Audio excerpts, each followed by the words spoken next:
TV Matchday Live, powered by Blythe Group.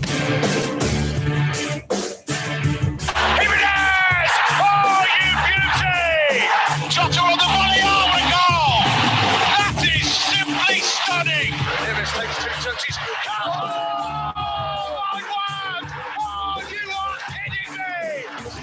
Ruben Neves has just pulled one into the top corner on the edge of the penalty area. The Portuguese maestro conducts another masterpiece. Matchday Live on Wolves TV, powered by Blythe Group. Listen for free online at wolves.co.uk or on the move anywhere in the world via the Wolves app. A big hello and welcome to Stamford Bridge, the final day of the Premier League season. We are live on Wolves TV, better late than never. Some technical difficulties here. As you can probably see, we are in a rather unusual position, myself and Tomo. We are up in the gods as far as Stamford Bridge is concerned, in an area that is normally assigned to TV broadcasters, and somehow they've let this pair in. Also with us today, you can see joining us from home, Carl Ikeme and Alex Rae, the two most professional men who are going to be on this Matchday Live Extra as far as we are all concerned today. We'll hear from all the boys in just a second. Let me tell you about the team news, because there's been some interesting changes that Nuno has made for this one. Pedro Neto is in to start, Romain Saiz returns, and Diogo Jota comes in as well. Rui Patricio in goal, Matt Doherty on his 300th Wolves appearance. We'll talk about that in a minute. And Johnny are the wing backs. Bolly, Connor Cody, Romain Saiz are the back three. Leander Dendoncker moves into midfield alongside Ruben Neves, Pedro Neto, Raul Jimenez and Jota up top. All of which means, Carl Ikeme, that João Moutinho and Daniel Podence, the two big names, I guess, that are not in this starting 11. Surprised? Yeah, a little bit. But I think it probably paints a story of the game plan today. I feel like Wolves have come here to keep it tight. And then, as we've done all season, really attack Chelsea in the second half. So I think with the two holding players in midfield, I feel like we're here to keep the game tight as possible with Diego and Pedro on the other wing, having to chip in, coming back. But I feel like we are playing for that second half at the minute. Alex Rae, a big welcome to Matchday Live Extra. From the midfielders' point of view, João Moutinho has played an awful lot of minutes this year. He's not quite been himself, and yet he's still produced a majestic pass on Monday night for a goal. I mean, it's a big call not to pick him for this kind of game, isn't it? Yeah, I think it's an interesting call. I think he's probably gone by Dendoncker due to his power. You know, he brings a lot of strength to the middle of the park. And I think Chelsea will have a lot of the ball as well. I agree with Cal there in terms of, it's trying to contain them early. But the great thing about this Wolves team is that they're so disciplined. You know, they're very small distances between the lines for the defence, midfield and the attack. And then they have so much pace in the counter-attack. So, you know, that's the reason why they put Jota and Neto on the sides, because they would try to exploit that. And if you can get the ball up to Jimenez, it allows these guys to get in and round about them. Pedro Neto, Carl Ikeme, he's kind of that firebrand, isn't he? You're not exactly sure what you're going to get from him, apart from extreme pace at times. Yeah, exactly. I think he's sort of really matured as the season's gone on. And whatever we replace the wingers, if it's Traore, Podence, Diego, Neto, they all bring something to the game. I know we all expect Traore to play every game because he's probably been the standout winger, but we can't question it too much because Pedro's also been brilliant as well. So they all bring something different to the game, and I'm sure that's played into why Nuno's picked him today. Tomo, you look at that lineup, it's quite attacking, isn't it, against a side in Chelsea who, I mean, look, they've had an incredible season. They took Wolves apart earlier in the campaign. Very different Wolves lineup that day, but still the way that Chelsea came at Wolves and matched them, this is a real interesting challenge, this. Yeah, it is. So look, they're the only team, I said earlier to Alex, they're the only team that have caused us a big problem this year when they come to the Molineux. So they got into us, they played similar formation, I think it was, but they scored some decent goals. But yeah, they're the only team that have troubled us, and I think that a lot of pressure on Chelsea today. So like they're expected to get a result because of the Champions League, and again, expectations. What comes with playing for one of the big boys like Chelsea. So it's going to be interesting. But he's gone very attacking. So like he's got options on the bench if he needs to change it. And again, so like it's nice to have a selection of players that when you bring them on, I said this last week, that when you do bring them on, that can cause anybody a problem. And it doesn't weaken the side either. So, like, it's if anything, you've got players that are coming off the bench what have got genuine pace, what can cause a massive problem for teams. Alex, and I'll come to you, Carl, on this in a second. We all know kind of what is at stake here. The fact that Chelsea, arguably, do they have more to lose than Wolves do? Wolves still have other opportunities to get through. The Champions League is a big one for Chelsea. So is there arguably more pressure, Alex, on Chelsea than there is Wolves today? Yeah, without doubt. I think when you take into account the wage structure at Chelsea, the money they pay for players, they are based to try and get the Champions League spot. So you have to say that Frank Lampard's done a terrific job, getting them to a cup final and also challenging for, to try and get the Champions League places. So the pressure's on the home team. There's no two ways about it. For them to drop into the Europa League, that would be kind of looked upon as a kind of disappointment. For me, Wolves are in a fine position. The great thing about Wolves is they actually play that 3-4-3 very well, and the personnel just keep coming and going. So they move 1 week, they'll bring in Traore, they'll put in Neto, but the actual structure of the team doesn't change at all. So they know exactly what they're doing today. They'll be looking to try and get some, as Tomo says there, some retribution for the season earlier on, and they'll be trying to kind of keep it tight early doors. But because they've got so much pace and power in their team, it gives them that opportunity to hurt them in a counter attack. Keames, who has the most to lose? Yeah, I'd definitely agree with Chelsea as well. I feel that it would be a great season if we made Europa again. And I know there's different equations that can work out during the day. But I think pressure's definitely on Chelsea. And I think Nuno might have picked a team knowing that the pressure's on Chelsea as well. They're going to have to go for it today. They are a big club. I agree that Lampard's done a good job as well with bringing young players in as well. But they still expect to be top four and challenging for the title. So I think Europa League will be a disappointment for Chelsea, which I think means that they need to go for it today more than Wolves. So I think Wolves can sit back and then maybe go for it second half. But I feel like Chelsea are going to have to come out of the blocks. Because Wolves' equation, Tomo, very much relies on what Spurs are doing at Crystal Palace. Now, Crystal Palace have lost, I think, the last 6 or 7 in a row, including to Wolves on Monday night. So you would have to imagine Spurs are going to win that game, though obviously you can never truly fully predict anything that goes on. How much would you want to know what's happening in the other games? Not really. So at the end of the day, they've just got to take care of themselves and take care of the game here.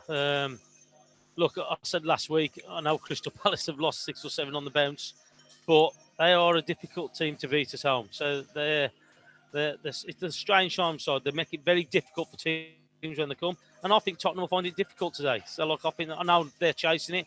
They want to get above us. But we just got to take care of our own business today and make sure that we get the right results. So, look, it's going to be a tough task today because Chelsea will have the bit between the teeth. But we can more than match these. So, what we've done this season and last season. So, we've got nothing to fear.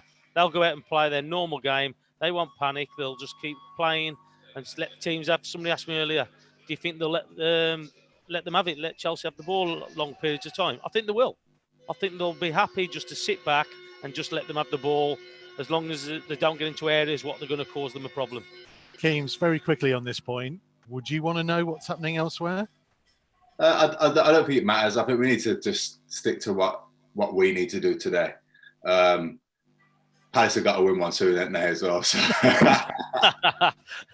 Yeah, but I think we need to stick to what we want to do. I think it's not going to change Nuno's game plan. Obviously, if he hears Tottenham are 2-0 up, he might start going for it. But I do, like I said earlier, I think the pressure is on Tottenham. Chelsea, sorry. And there's pressure on Tottenham as well, let's be honest, for them not to get Europa as well. There's big pressure on them. So I think we need to just stick to what we plan to do. And listen, this Chelsea team's good, but it's not like the Chelsea teams in the past, and they'll be fearing us as much as we respect them as well. So they'll know. They would have been trying to guess who's going to play today. Troy going to play. It might have. That's why Nuno's might be kind of like flipping this side about, because they know they're going to try and combat what we do. But we've got that many players to come off the bench and to go and win the game. I'm not worried about Chelsea. With all due respect to them, I'm more confident about what we're going to do. Well, let's get a fan's perspective on this. Unfortunately, couldn't be here today, but the Athletics' Tim Spears will be watching from home and hopefully listening to us as well here on Wolves TV Matchday Live Extra. Tim, good to see you. We've just been discussing whether Nuno and the boys would want to know what's going on elsewhere during the 90 minutes today. What do you think? You know him pretty well. I don't think it'll be an issue. Having watched Crystal Palace at Molineux on Monday, mate, I don't see that being an issue today, to be honest. So everyone's putting them down. Carl Ikeme said the same thing. Alex Rae, this is terrible. If you're Palace, you're thinking, right, we are doing this. I seen the footage of Roy Hodgson berating his players in one of the lounges after the game. I think it'll still be ringing in their ears. And you don't want to go into the summer holidays before the new season and that losing streak that they've been on. For me, they'll come out and they are well organised. It's just going through a really tough period at the moment. But I've been involved in games like this at the end of the season, and teams who have actually got nothing to play for, they're not relegated, and they just go out and relax. Whereas, as the boys have said, Tottenham have got a lot of pressure today to try and get into that European spot. You imagine that with the resources, that new stadium, and not getting European football. So, but again, it all boils back to your own, your own performance today. Wolves have got this in their own hands, and it's got to be a tricky tie because Lampard's got them going, but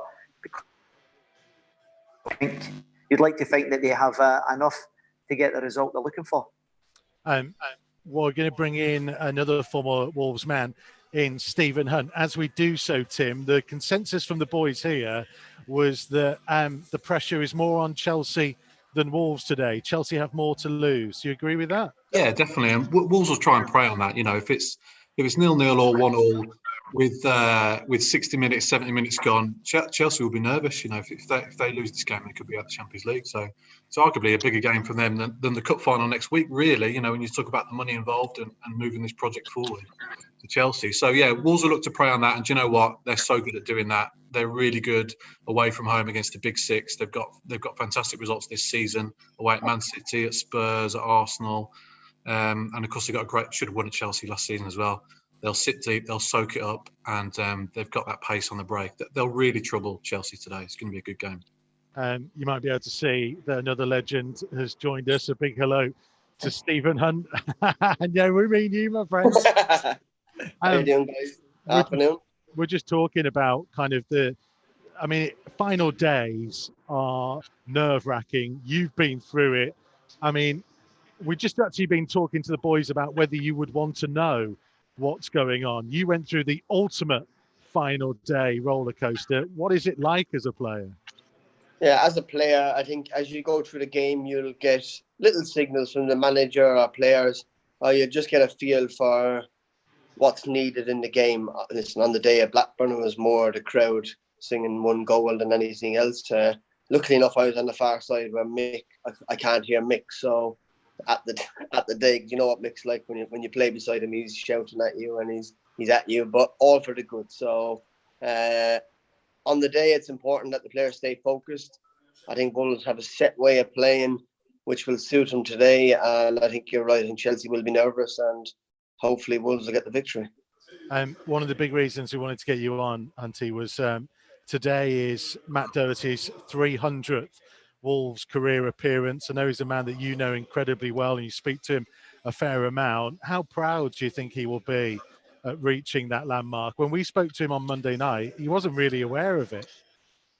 Yeah, listen, I think Matt does a very good job of staying level-headed throughout his career, not getting too excited for the highs and not getting too lows for the lows. And even though the lows hurt and the highs have certainly been massive for Matt over the last couple of years, and knowing Matt the way he is, he still wants more and he still wants to improve. So he'll enjoy this 300 appearance. He deserves massive credit for going about his job, especially when the club went to League One. He went across the left back and and did an amazing job for the team that year to play out of position, even though he's comfortable doing it.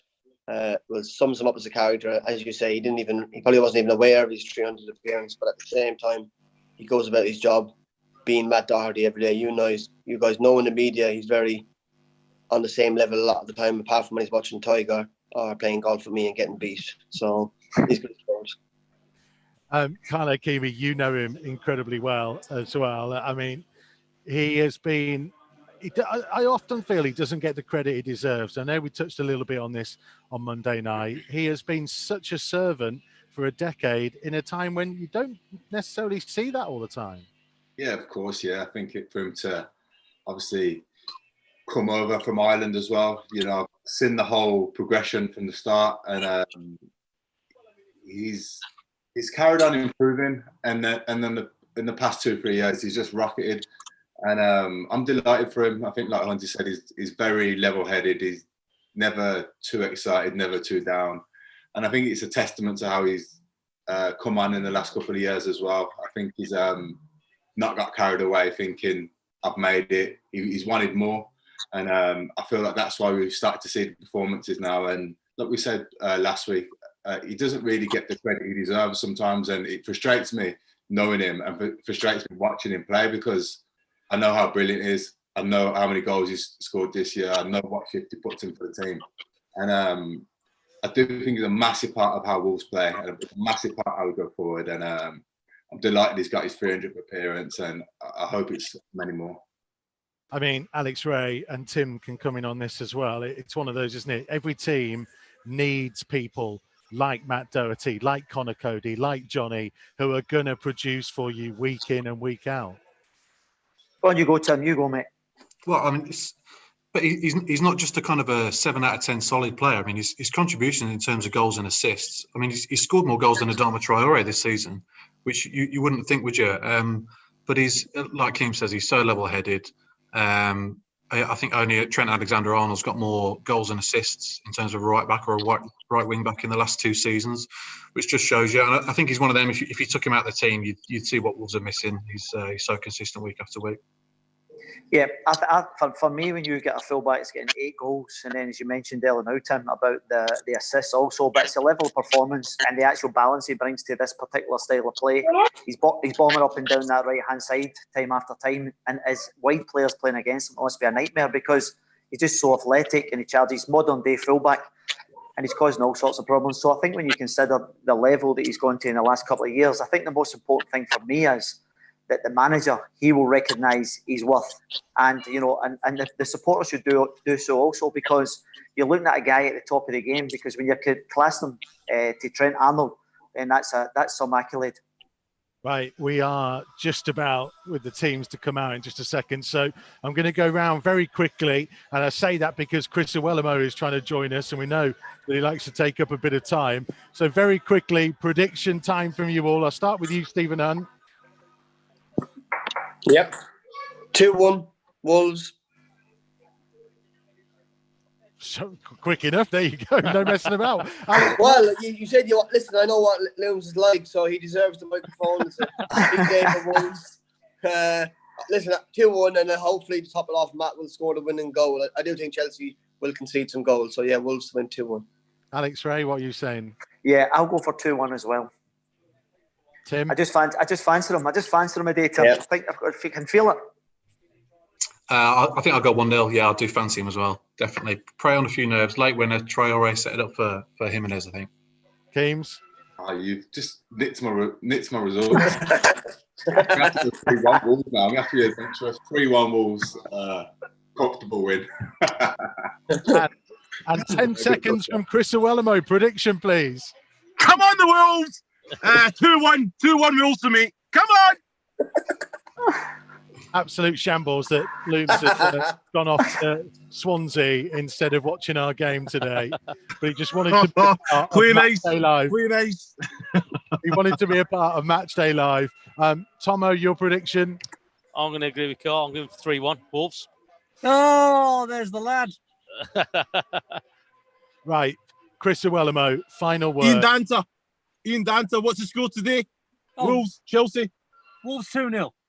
Thank you very much, Ian. Thank you. You're live on Wolves TV Matchday Live Extra. Thank you very much indeed. Right, Chris Awellamo, final thing we need from you. It's rousing speech time. Final words for those boys who are going to be coming out in just 1 second. What do they need to hear? It's all about the inches, isn't it? It's all about the inches. You've got to die for those inches. You know what I mean? Al Pacino, you know what I'm talking about any given Sunday. Just go out there, make it happen. Top 6, here we come, eh? Looms, I thought you still then. Hey, you know there's no issues. Come on, you behave yourself, Carl. Right, Chris Awellamo, enjoy your game later on today. Cheers, Stephen Hunt, thank you for your time Cheers, as well. guys. Have a good summer. We'll speak to you soon. More from Later. Alex Rae and Carl Ikeme to come. Tim Spears, enjoy the game. We'll try and get Tim back on a little bit later on, maybe, because we did plan to do all sorts of stuff today, but unfortunately, technology-wise, didn't quite work out. Wolves are on their way out. Chelsea are already out. The game is coming very shortly. Do not go anywhere. It's the final game of the Premier League season here on Wolves TV. Matchday Live on Wolves TV, powered by Blythe Group. Listen for free online at wolves.co.uk or on the move anywhere in the world via the Wolves app. Wolves TV, Matchday Live, powered by Blythe Group.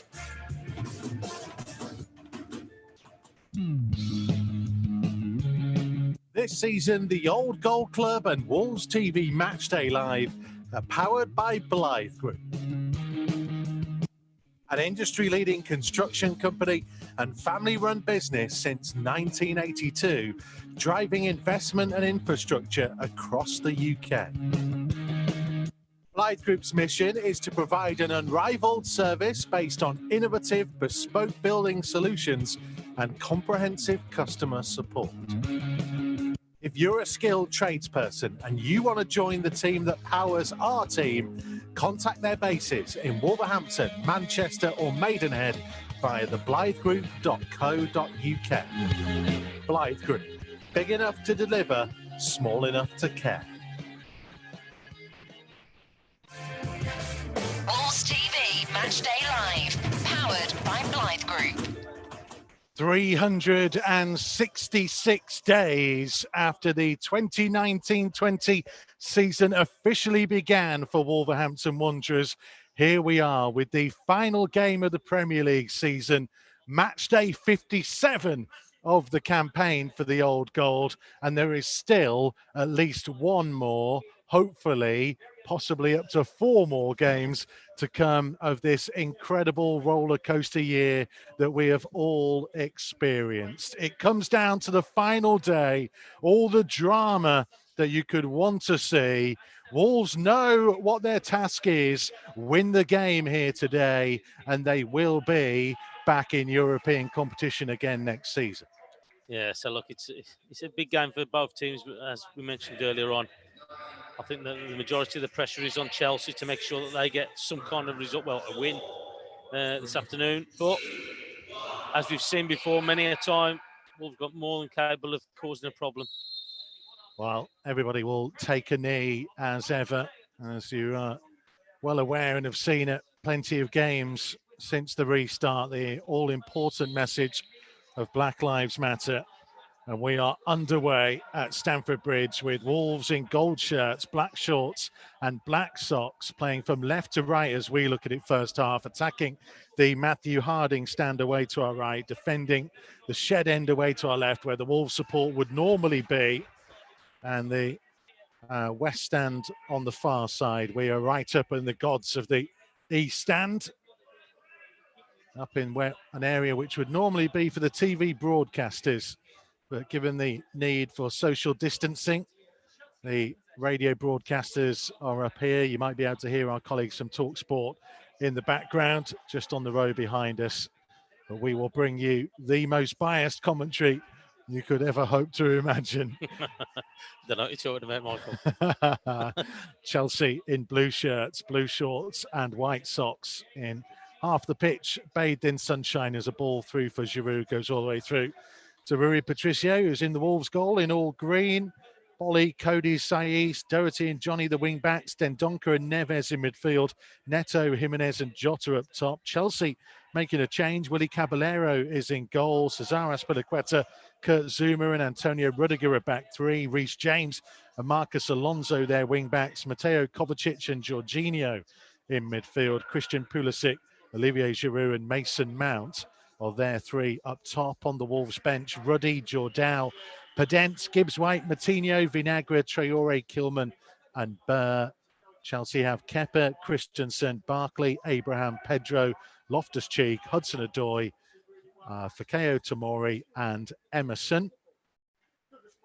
And hopefully, I mean, it's going to be actually really interesting, Tomo, to see what the kind of tempo is early on in this one, because as we mentioned, it is so much reliant on what is going on elsewhere, really. Yeah, it is. But I say, like Chelsea know that they need to get a result. So, look, no matter what happens with Man United and Leicester, they need to get a result. But just looking at the formation, so like they're playing a similar formation to us, trying to get the three lads up against our back three. They'll try and stop our lads playing out from the back, and that's the thing. Well, here come Chelsea trying to switch it to their left. Matt Doherty intercepting, and a good early ball over halfway for Jimenez, who tried to help it in behind the Chelsea defensive back line for Jota, but just overcooked it a touch. I don't know if he was having a shot there or he was looking for Jota, because it was that far off. That wasn't a shot. Oh, well, I wouldn't like to say it was a shot. That's what I'm saying. I'm hoping it would be for Jota. Well, it wasn't a very good pass either. But you can see the way that Chelsea are going up. So look, again, they want to play from the back. As said, they've gone right up against us to stop Connor Cody from playing what I've seen in the first couple of minutes. Just need to be careful because Giroud's gone up against Connor Cody as well. Well, this is Rudiger trying to stand it up towards Giroud. One in the air by Saiss. Dendoncker to Neves. Early to the feet of Jimenez. Touchdown for Jota. Wide for Doherty. Just over the halfway line. Jota was caught late, but we play on. Stuart Atwell is the man in the middle today. Wolves is almost his favourite team to take charge of. This is the 25th time Stuart Atwell has been in charge of a Wolves game. And here comes Doherty down the right-hand side. Low ball in. Turned away by Kurt Zuma. That was a great ball by Connor Cody into Doherty, wasn't it? Just having a word with Jorginho. So look, just there with the felt. Yeah, caught Jota late, didn't he? He was late as well. Big hello to Nick Parker, listening in Sedgley with my 95-year-old lifelong Wolfman dad, Henry, who says 1-0 to Wolves. Great to have you both with us. There's Doherty, Neto to Dendoncker, infield to Jota, edge of the D, trying to take on his left foot. Will feed it into Johnny, just inside the penalty area. Johnny looking for an option, has to go backwards to Neves. And Neves all the way back to halfway to Saiss and into his own half to Connor Cody. Yeah, I'm just watching Chelsea as well, even though they've got the same line up against us. They're closing down pretty quick. Oh, here's Jimenez. Now he can slide in Doherty down the right-hand side. Doherty into the penalty area, trying to cut back in field, and his attempted low cross was well blocked off by Kurt Zuma at the expense of a Wolves corner, and this has been a very good, strong start, this from Wolves. Well, you could see that Rudiger's had a bit of a little break against him. Just tried to put it between Zuma's legs, isn't he? Just tried to slide it across the 6-yard box. He just got something on it to put it out for a corner, but as you mentioned there, bright start. Yeah, Wolves starting in the ascendancy. The champions Liverpool 1-0 down to Newcastle elsewhere. It's Pedro Neto with the corner, left-footed from the right-hand side, looking to try and drill it high to the far post. Dendoncker nodded it back to the penalty spot, but there was nobody quite there for Wolves. And Chelsea will now try and launch a counter-attack. Up towards the halfway line they come. Mason Mount tackled by Connor Cody, who's frustrated that the ball evaded him and went out of play for a Chelsea throw. Yeah, it was. He's pretty close to Mount, wasn't he? Good tackle. Just skidded out of play, though. Arsenal have a penalty in their game against Watford elsewhere that affects the measures at the bottom of the table. The implications are there. Here comes Marcus Alonso down the left-hand side. Blocked off by Bolly. Neto couldn't win possession back. Marcus Alonso again. Infield to Jorginho, just short of being midway inside the Wolves half. Out to the right-hand side to Reece James. Back infield to Jorginho. Neves closed him down sharply. James being shown in field and has to go backwards to Zuma. A couple of yards short of the centre circle. There's Alonso. Backwards to Rudiger. under pressure from Jimenez, went all the way back to Caballero. It is Arsenal 1, Watford 0. Confirmation. Aubameyang scored the penalty. It's a result that Villa will be looking forward to if it stays like that. I'm not sure exactly what Wolves would want in that regard. I know there's Tomo looking across slyly. Here comes a long throw for Mount that's going to go all the way through for a goal kick. Tomo is not a fan of Aston Villa, it has to be said. It would be a shame. That's all I'm saying. Big hello to Rob Knight from sunny Calgary. Says, didn't see today's lineup in the tea leaves. Tough game. Hopefully we keep it tight. Then a second half explosion to guarantee Europe. Great season regardless. Helen's gone for 2-1 Wolves. Come on me babbies. Neto and Jota with the goals. Says Helen and Ethan watching from Luton. Well, I'm kind of curious how that's a foul. So Don Donker's in front of him, the Chelsea player. Is it Kovacic? Kovacic, yes, sorry.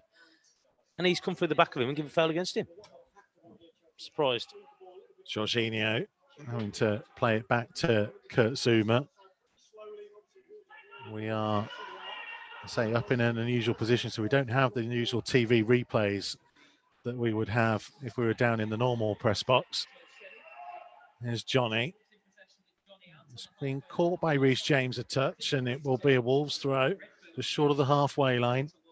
We have played just about 17 minutes, or 8 minutes of the game so far, I should say.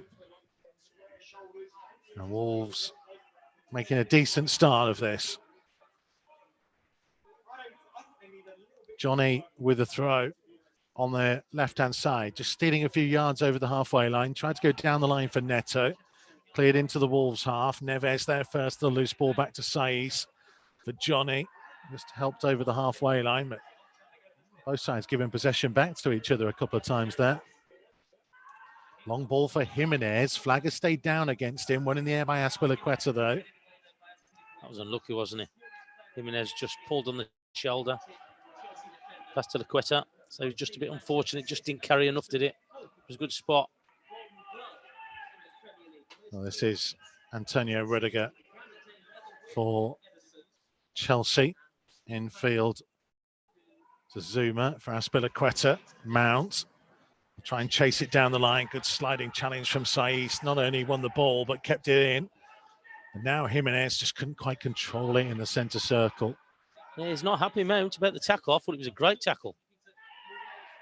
I thought it was a great tackle by Saiz. He's still moaning to the official. The modern day, eh? The modern day. Well, but in your day, it wouldn't have been anything, would it? Oh, no. I thought, but just looking at, I know it's a bit away from us, but looking up from here, when it's a clear view, I thought it was a great tackle. He's took the ball first. He's just basically fell over Saiz. Well, Wolves have a free kick just short of the centre circle that Cody sends in the direction of Doherty, headed away by Marcus Alonso. Now here comes Pulisic. It's well tackled, and Neves trying to find Doherty, and Marcus Alonso just dived into the back of Matt Doherty. Didn't put the brakes on, did he? He just carried on running. I mean, it was like he was jumping to try and get some kind of piggyback on him at one point. Incredible. Well, Doherty was just standing still, wasn't he? Still running right at him. Great little ball by Neves, wasn't it? A little dink to Doherty. Well, Pedro Neto will try and whip this to the far side of the penalty area in the direction of Dendoncker, headed away. Neves will chase out the left-hand touchline to keep it in. Infield to Jota. Jota turning and trying to switch it out to the right-hand side towards Neto, but Marcus Alonso nodding it down for Pulisic, who tries to run it up towards the halfway line. Out to the left-hand side for Alonso again. Doherty is tracking with him. Neto getting back as well. Ball went infield. Bolly and Cody went flying in on Christian Pulisic, and really, Stuart Atwell took a long time to make a decision to give a free kick. Oh, that's come from their dugout. He's decided. That was late, wasn't it? Well, that was a very, very late decision to try and go for that. In the meantime, it is 0-0 here at Stamford Bridge.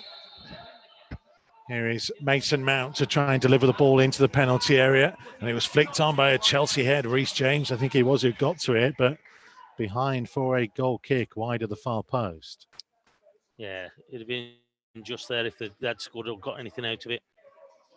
Because I think Connor Cody's asking the question why it took him so long to actually blow his whistle. Well, 0-0 with 12 minutes played. The question will be, can Wolves keep their focus with all that's going on elsewhere today? This is Dendoncker trying to head the ball forwards. Rudiger sending it deep into the Wolves half. Cody heading it forwards again. Dendoncker couldn't quite get there ahead of Kovacic. And Pulisic wide for Alonso. Down the line for Christian Pulisic. Challenge coming in from Doherty. Couldn't quite win the ball. Neto getting a foot in, and Wolves will get the throw this time. That's good work for the three of them. Dendoncker, Doherty and Neto closing down, putting pressure on Chelsea. Wolves at the moment in control. Well, hope to stay that way.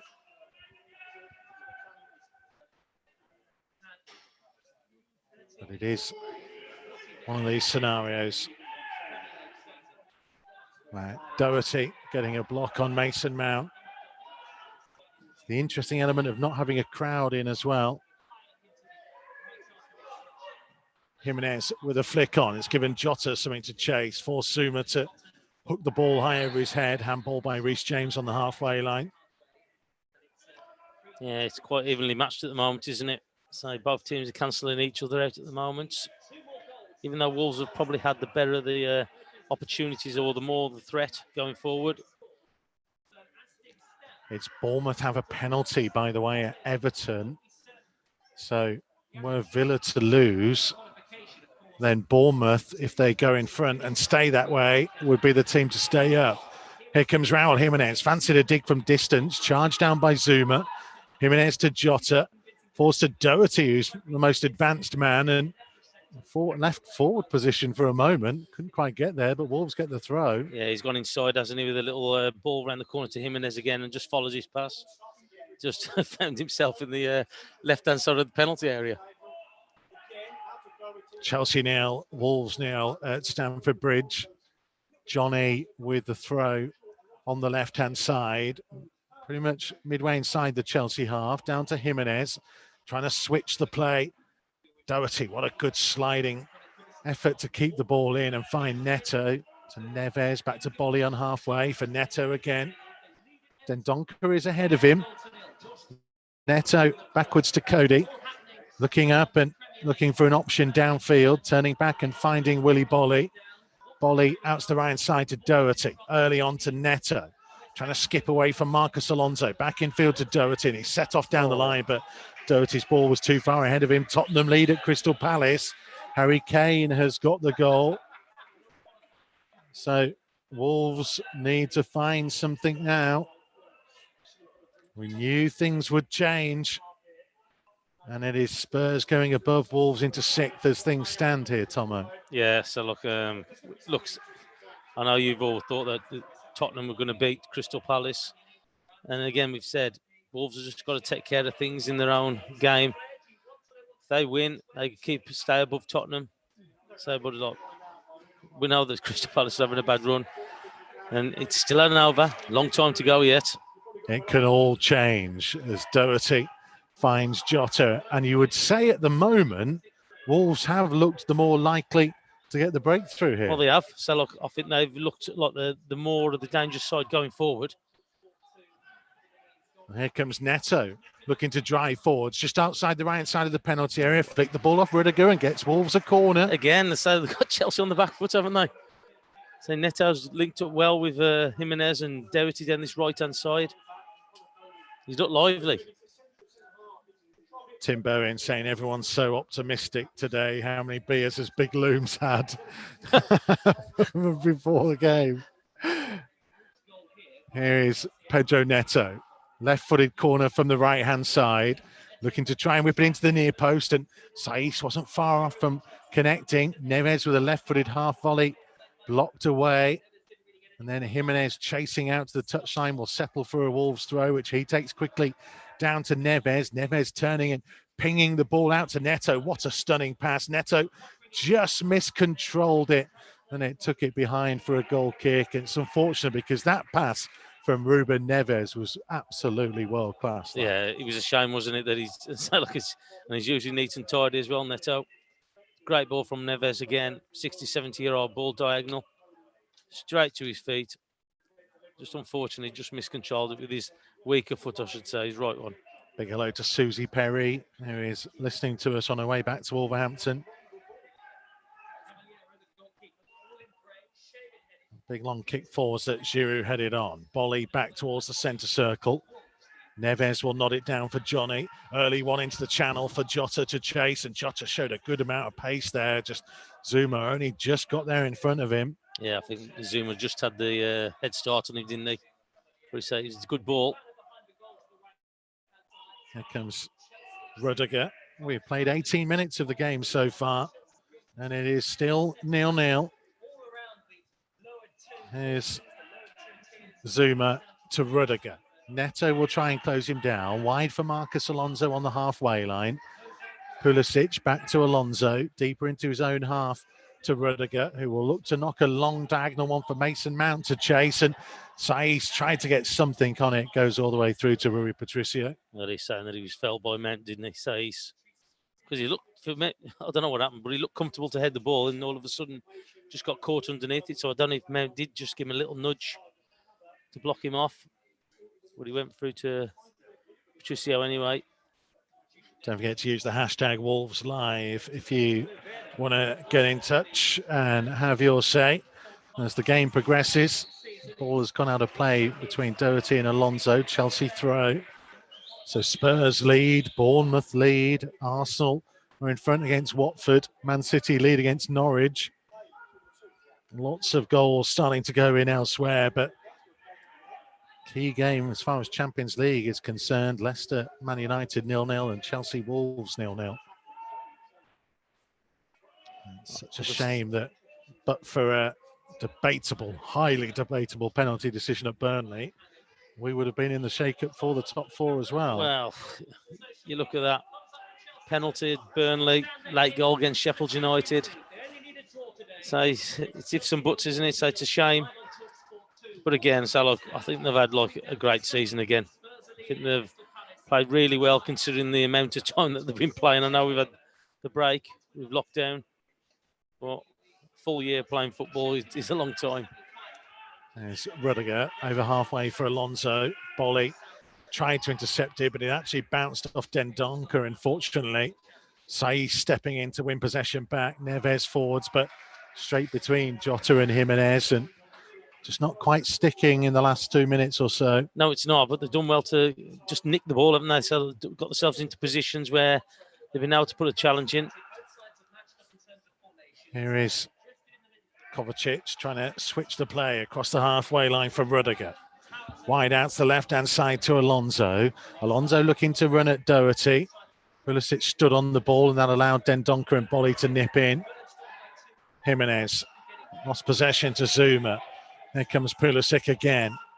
His ball is going to go all the way through the penalty area. Johnny will have to chase it down because Reece James was too. Now Jota has got the better of Azpilicueta here, and he can drive over the halfway line at pace, but good recovery coming in for Mateo Kovacic. Yeah, he did well, didn't he, Kovacic? So look, he did really well. Azpilicueta got caught by the strength of Jota. Again, he ain't going to be the last who gets underestimates the strength of him, where he's tried to just nick in front of him and he's just rolled him round. This is Matt Doherty on the right-hand side, trying to lift it down the line for Pedro Neto. Came back to Doherty, bounced off him for a Chelsea throw. Big hello to Robert, who's listening while on honeymoon up in the COVID-free mountain villages of northern Spain. Just married the most amazing woman in the world. European football next season would be a perfect gift to us from the lads. Congratulations to you, Rob, and to your partner, your wife. Saiz in the penalty area, turning and clearing the ball forwards. Jota penalised for a very late challenge here, and a yellow card coming out early. I don't know if he's stamped on him. It's a look on. I think it's a lot worse than it looks. I think he's just tried to step across him more than anything.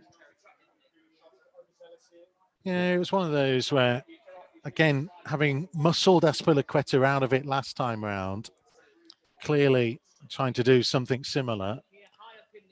Well, they were both having, just before that incident, they're both having a little push at each other anyway. When it come into him, A little feistiness involved in it.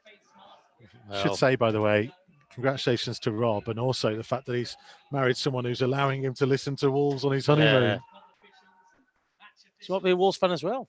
See? Well, see, she he didn't mention that she was listening. Okay. He just said that he was. She must love him then. Free kick taken short. Reece James trying to cross from deep, headed away by Cody. Jorginho trying to put the ball back in. Bolly will get the header away. Just seen a replay on my computer, and he did catch the ankle, but wasn't a huge amount in it. That Jota yellow card. In the meantime, Jota trying to clear the ball upfield. Intercepted by Jorginho. Infield to Kovacic in the centre circle. Chelsea beginning to take a little bit more control of things now. Alonso down the left-hand side, midway inside the Wolves half, back to Rudiger. A little short one infield to Kovacic. Just on the edge of the centre circle, low across it to Zuma. Back to the left-hand side to Rudiger. Further out to the touchline to Pulisic. And Pulisic trying to flick it downfield, blocked off by a combination of Doherty and Bolly. Kovacic's ball blocked by Dendoncker. Jorginho forwards, Bolly showing great strength to get there ahead of Giroud. And then Neves with a lovely ball to try and release Jota on the left-hand side. Jota's heavy touch. It's going to go all the way through for a goal kick. I think he was just running away from him, wasn't it? Is that going to be the drinks break? I think it is. Yeah. We have got to that point of the first half. Chelsea with 61% possession, but Wolves with more shots on goal, and the two corners to Chelsea's none. Only a 70% pass success rate from Wolves at the moment, Tomo, and that is certainly something that they will want to be thinking of. Yes, but there's been games this year, haven't there? So, well, there's been a lot of games this year where the opposition have had a lot more possession of it. Sometimes Wolves are a team that just let teams have it in certain areas and then close them down when all of a sudden they become a threat. And I think that's what they've done a little bit more there.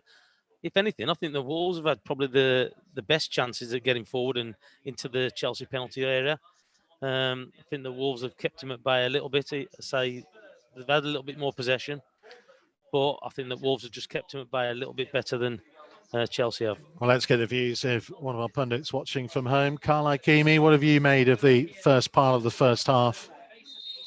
I felt that Wolves have, agree with Tom, I think Wolves have contained Chelsea really well. You can kind of see that a counter-attack could materialise soon. And I think we've done well. I think we've done what we probably would have wanted to do in the first 25 minutes of this game. And I think we've really set the platforms to go on and grow into the game. Still feeling confident though? I mean, they've, as you mentioned, they've had those kind of opportunities, haven't they? It's just kind of keep going with the way it is at the minute, I guess. I think so, yeah. I think I feel like it's been a real solid start. You can see that just breaking the ball here or there and Wolves will be at Chelsea's neck. And I feel like we defended really well as well. So we were kind of expected to be kind of sitting back in periods of the game and trying to find Jota and Pedro to get them on the break. But I feel like it's been a solid start from Wolves.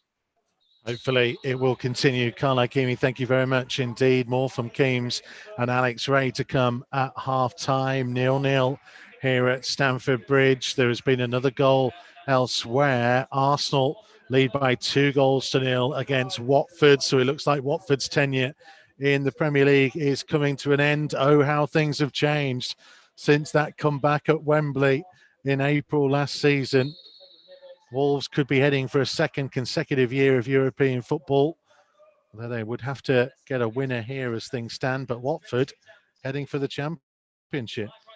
Yeah, so you can't believe how much it's changed from that year, has it? So like they're challenging us for Europe, and then all of a sudden, so was it 4 managers they've been through? And then you talk about consistency and giving players an opportunity, and all of a sudden, like say, you've got rid of 4 managers and you're getting relegated. Well, perhaps Wolves' win that came pretty much a month, I think, after, well, slightly less than that, at Vicarage Road. It was Diogo Jota, I think, got the winner that day. Jimenez Is that got the volley one from Neves' ball, was it? Yeah, the one that Ben Foster said was a hit and hope cross. Hit and hope, yeah. Because we've never seen him pass from that distance before, have we? Sheffield United lead 1-0 at Southampton, by the way. John Lundstrom getting the goal, which is good for my fantasy team.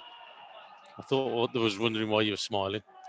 I tell you what, John Lundstrom, on the very first day of this Premier League season at Leicester, Richard Stearman was with us. Do you remember? Yeah. And Steers said to me afterwards, said, John Lundstrom, get him in your fantasy team. He'll get you loads of points, and he's down as a defender, but he's going to play in midfield all year. And he has. And he's got goals. And that was a great tip from Steers.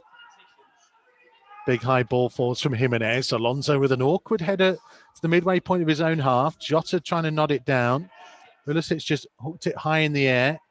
Saiz there ahead of Mount, heading it in behind Azpilicueta. Zuma clearing ahead of Jota, and it will be a Wolves throw. I'll tell you what, so Wolves have put pressure on Chelsea and they've made mistakes. And I know you've said they had more possession, but they've given the ball away cheaply as well.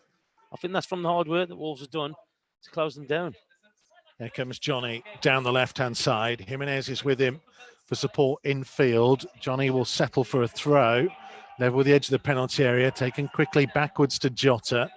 Will go all the way into his own half to Saiz. Helped infield to Cody.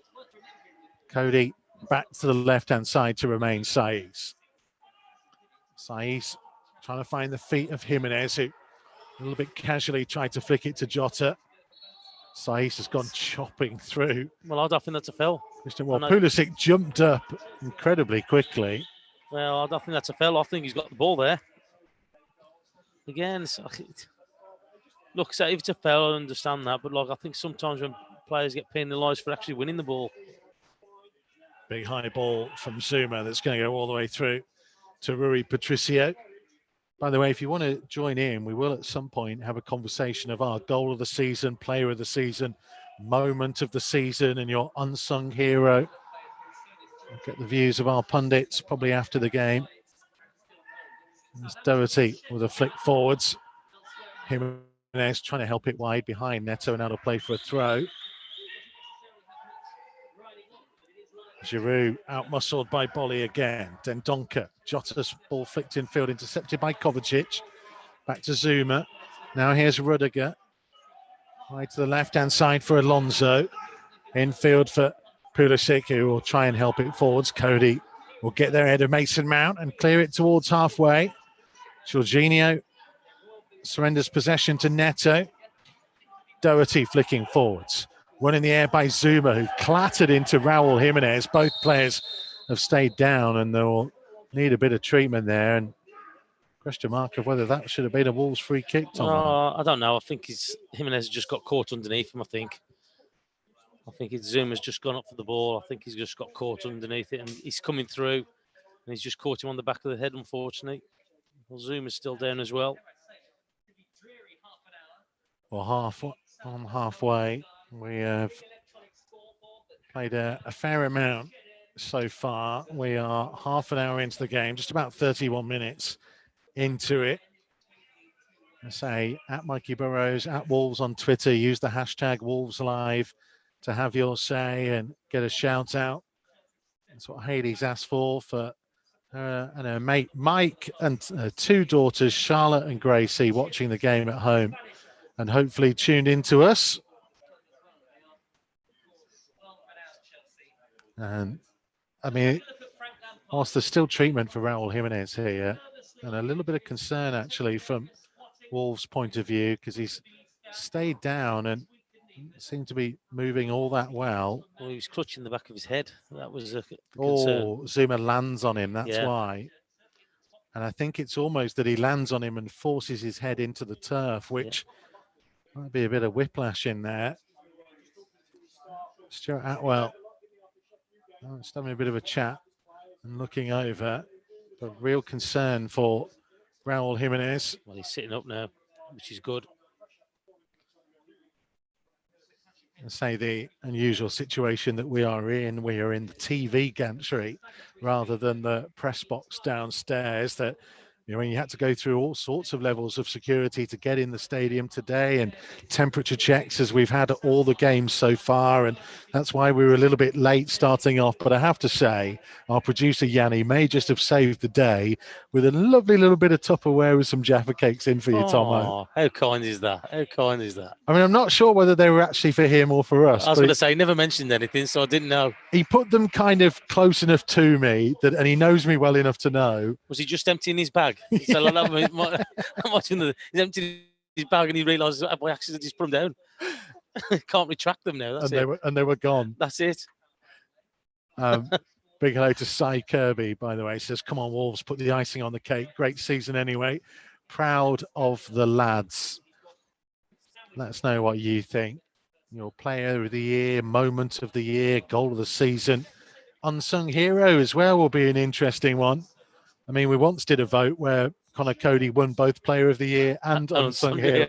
Yeah. Jimenez is on his feet and walking to the side of the field of play. But hopefully he will be okay. Well, the good thing about it is he's walking off, isn't he? So that's the thing.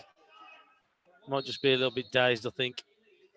So as it stands, top four is Liverpool, Man City, Man United, Chelsea, Leicester and Spurs would get fifth and sixth. Giroud's going to be offside here. It's a great defensive line again. And Norwich, Watford and Bournemouth going down as things stand. Well, if that's the case, as it stands, so there's going to be some local derbies next year then.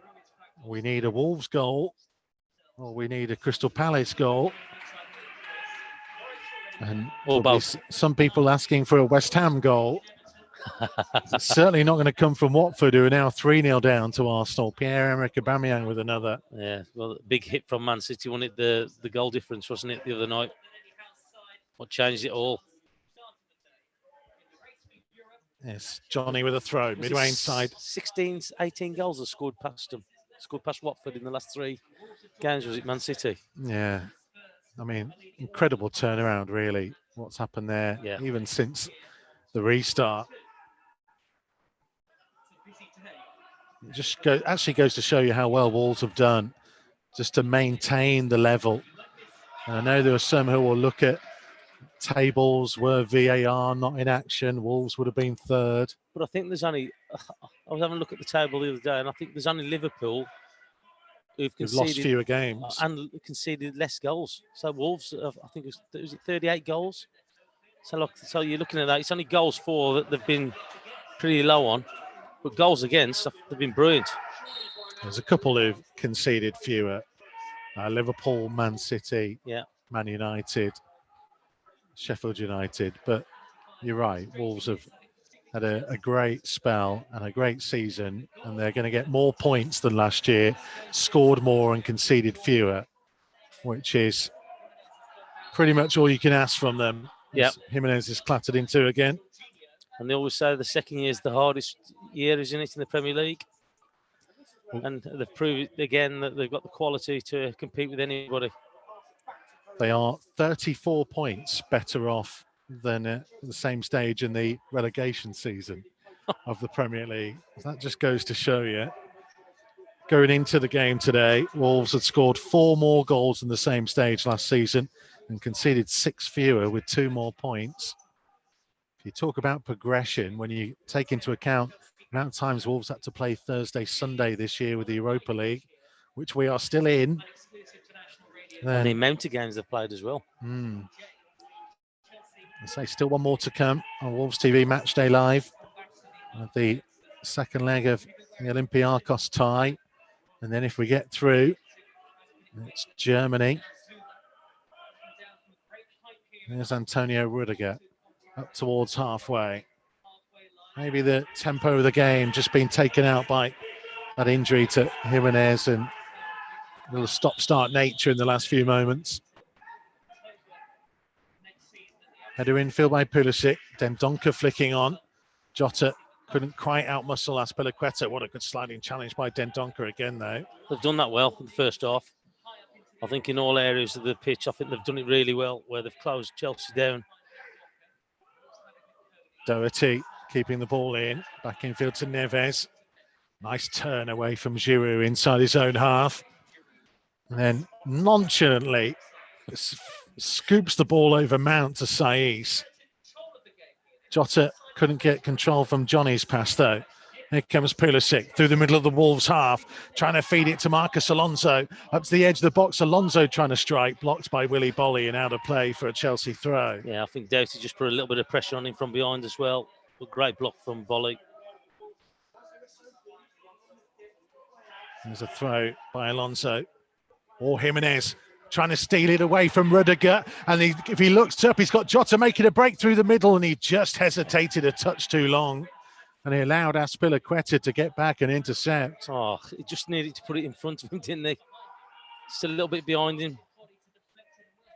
Massive gamble taken by Antonio Rudiger that Jimenez nearly capitalised on. Here come Chelsea down the other end. Cody blocking off the cross from Reece James. Johnny finding Neves, who's cleared it only as far as Jorginho, 25 yards out. To the right-hand side to Reece James. Trying to cut back infield, finding Kovacic. Now for Azpilicueta.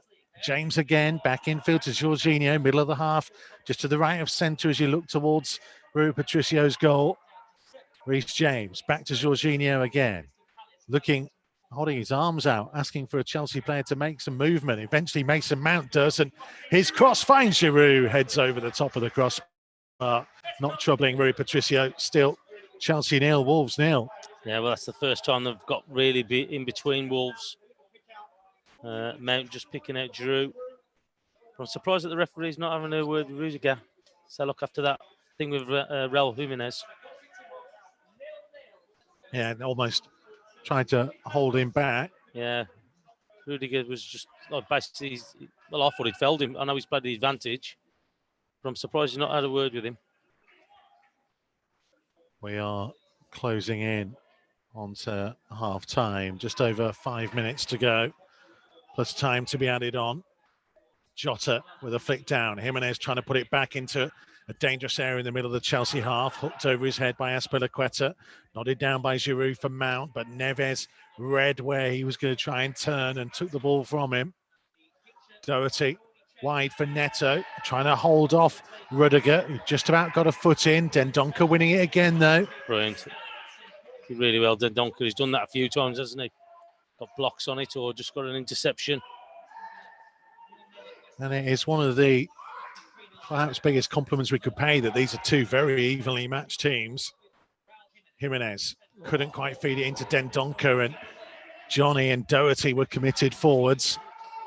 There's Kovacic trying to take advantage of that fact. Jota trying to get back and help out Saiz. Reece James with it. Back infield it goes again to Azpilicueta. Now is Jorginho. Inviting Rudiger over the halfway line. Taken on by Kovacic. Sliding challenge in by Neto. And it is a Chelsea throw. Big hello to Chris Jones, listening in Hensford with his boy Kean. Loves the gold and black. Hopefully I've said that right. Slice cross in. Saiz decided to deal with it when maybe Patricio could have got hold of it. Doherty then fouled by Alonso. Wolves free kick. Just touching on what you said earlier, so look, they are quite evenly matched, aren't they? They're just nullifying each other at the moment. Neither team's really created or made the keeper actually have a save. Helen says disgraceful that there was no yellow card for Zuma on the challenge on Jimenez. Chris also says great season from the Gold and Black. Looking forward to some local derbies. Proud of the lads. Still not done and dusted yet. There is still plenty more football, plenty more twists and turns to come. Well, let's just hope that the derby games, so that if we are still on lockdown, that they're not during that time. That was my first thought, actually, the other night when he saw that Albion had got promoted. He was kind of, please allow fans to be in the stadium. Yeah, he just happened. Was it suggested October, was it? Potentially for some fans to be in. So it would be, just fingers crossed that the derby games aren't in that first month or so.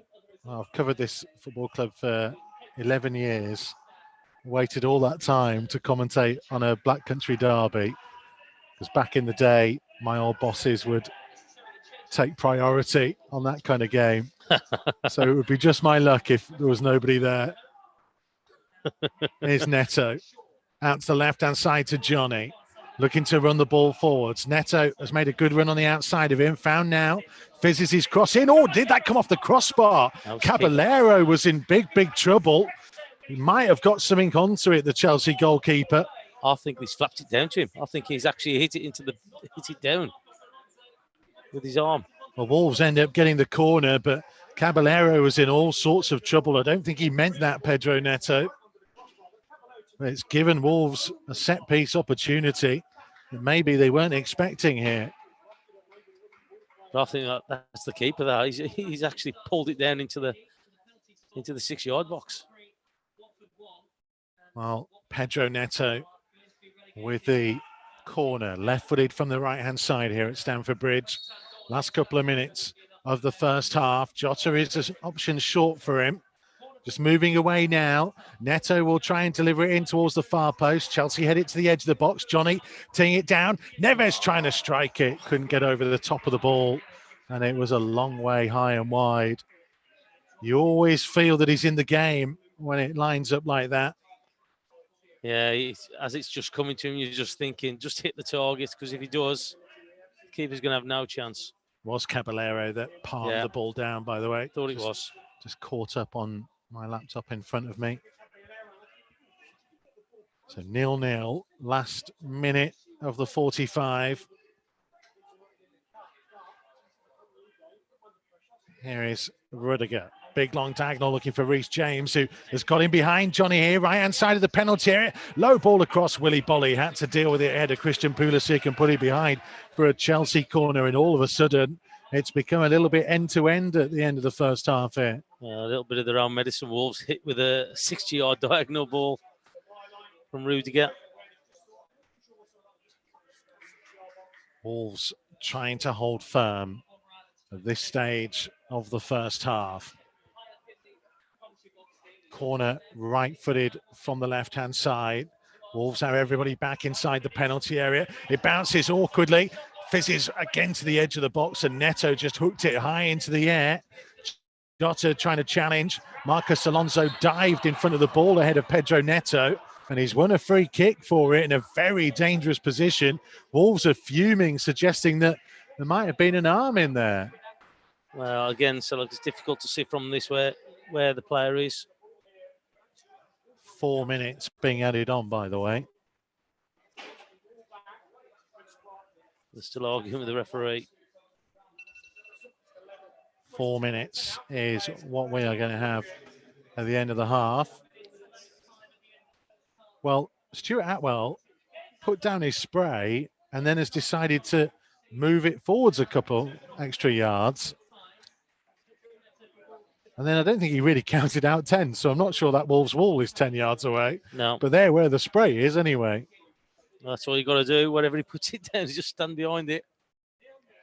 It's Marcos Alonso and Mason Mount stood over the ball. It's, 2-3 yards just outside the D. Just under 3 maybe. Well, I think Mason Mount's going to fancy this one. Wolves trying to line up their wall. Aspilicueta trying to make a nuisance of himself. Chelsea have a 3-man wall in front of the Wolves wall. Here comes Mason Mount over the wall. Oh, it's brilliant. It's absolutely brilliant. Curling away from the diving right hand of Rui Patricio, who could not reach it. And Chelsea get the breakthrough. Wolves will feel a touch hard done by in the manner in which the goal was given, the free kick was given. But you can take nothing away from the goal. It's Chelsea 1, Wolves nil, and it is a big second half required now to keep alive the dream of finishing sixth this season. Well, I think the Wolves players are furious because they're still arguing that it wasn't a free kick. I saw Neto actually punch the air in disgust of the referee's decision. Neves is still arguing with him. Wow. Yeah, it's good free kick from Mount, wasn't it? But I just think that the decision to give it was wrong. I don't think there was much in it. And again, you can see the Wolves players, the way they're protesting with the referee, that they didn't think so either. It's Chelsea 1, Wolves nil then. Volley to try and lift it forwards, and that's been pretty much the only effort that Chelsea have had in the game. And yet they lead. And Wolves, so often this season, have conceded the first goal. Very late challenge by Giroud. And a yellow card for Olivier Giroud. Challenge on Ruben Neves. Well, Wolves behind. They always knew they were going to have to do something special here today. That's the 21st time this season that they've conceded first. Bad time to concede as well, wasn't it? So during the injury time of the first half. Cody with a big high ball up towards Jimenez, one in the air by Rudiger. Pulisic now trying to drive over the halfway line. Neves couldn't quite steal it from him. Mount through to Olivier Giroud, who's over Rui Patricio, and Giroud makes it 2. Quick fire double from Chelsea, who are heading towards the Champions League in the top 4. Wolves just caught, trying to pump the ball up. Quick, slick breakaway from Chelsea. Giroud past Rui Patricio, and Cody trying to get back there, couldn't quite beat Olivier Giroud to it, who put the ball into the empty goal. And Chelsea 2, Wolves nil. Well, that's a big blow, isn't it? Big blow to concede the 2 goals in probably under a minute. So it's just got caught, didn't they? Just got caught, got overloaded by the Chelsea players. But good finish from Giroud. It was Mason Mount's pass. Saiss had stepped up. Giroud in behind. Just evaded Patricio and managed to hold off Connor Cody. Neto trying to run forwards. Nuno will have plenty to say at half-time. I think it'll change his speech at half-time as well. Will he change the team? That's the big question. Traore and Pedence amongst the substitutes. Moutinho as well. We'll get the views of Carl Ikeme and Alex Rae. Chelsea have Rudiger down, needing treatment. Caballero will put the ball out of play. So it's Arsenal 3, Watford 1, Burnley 1, Brighton 1, Chelsea 2, Wolves 0 here. Palace 0, Spurs 1, Everton 1, Bournemouth 2. Leicester, Man United is 0-0. Man City 2, Norwich 0. Newcastle 1, Liverpool 1, Southampton 0, Sheffield United 1, and West Ham 0, Villa 0. All of which means, as things stand, Villa will survive by a point. Tottenham will go above Wolves into 6th and take the qualification spot. But if Chelsea were to win the FA Cup next weekend, Wolves would be back in Europe, but at the second qualifying round stage, and Chelsea and Man United will take the Champions League qualification spots, and Leicester in 5th as the half-time whistle goes here at Stamford Bridge. Well, for about 45 minutes, it was pretty decent going, and Nuno is coming onto the field of play to remonstrate with Stuart Atwell, and that's something that we haven't seen from him in an awful long time, clearly. No. Fuming with the decision to give that free kick that led to Chelsea's first. Well, I've never seen him do that. I've never seen him go after the referee. Usually he's quite diplomatic with his answers about refereeing, but he's strutted over to the referee, hasn't he? And he's clearly said something, and Atwell said something back to him as well. So be interesting to see what's happened there. Well, we've not seen it because we don't have a screen up here. There was a check, by the way, for a possible red card on by Raul Jimenez on Rudiger. The reason why Rudiger had gone down, but that was passed over, and the half-time whistle went. So Mason Mount's free kick and Olivier Giroud's goal. Moments later, the difference between the two teams here at Stamford Bridge. If Wolves are to fight back and claim 6th place, they're going to have to produce something special in the second 45 minutes here. We'll take a quick break, and then we'll get the views of Tomo, Carl Ikeme, and Alex Rae. Don't go anywhere. Matchday Live on Wolves TV, powered by Blythe Group. Listen for free online at wolves.co.uk or on the move anywhere in the world via the Wolves app. Wolves TV, Matchday Live, powered by Blythe Group.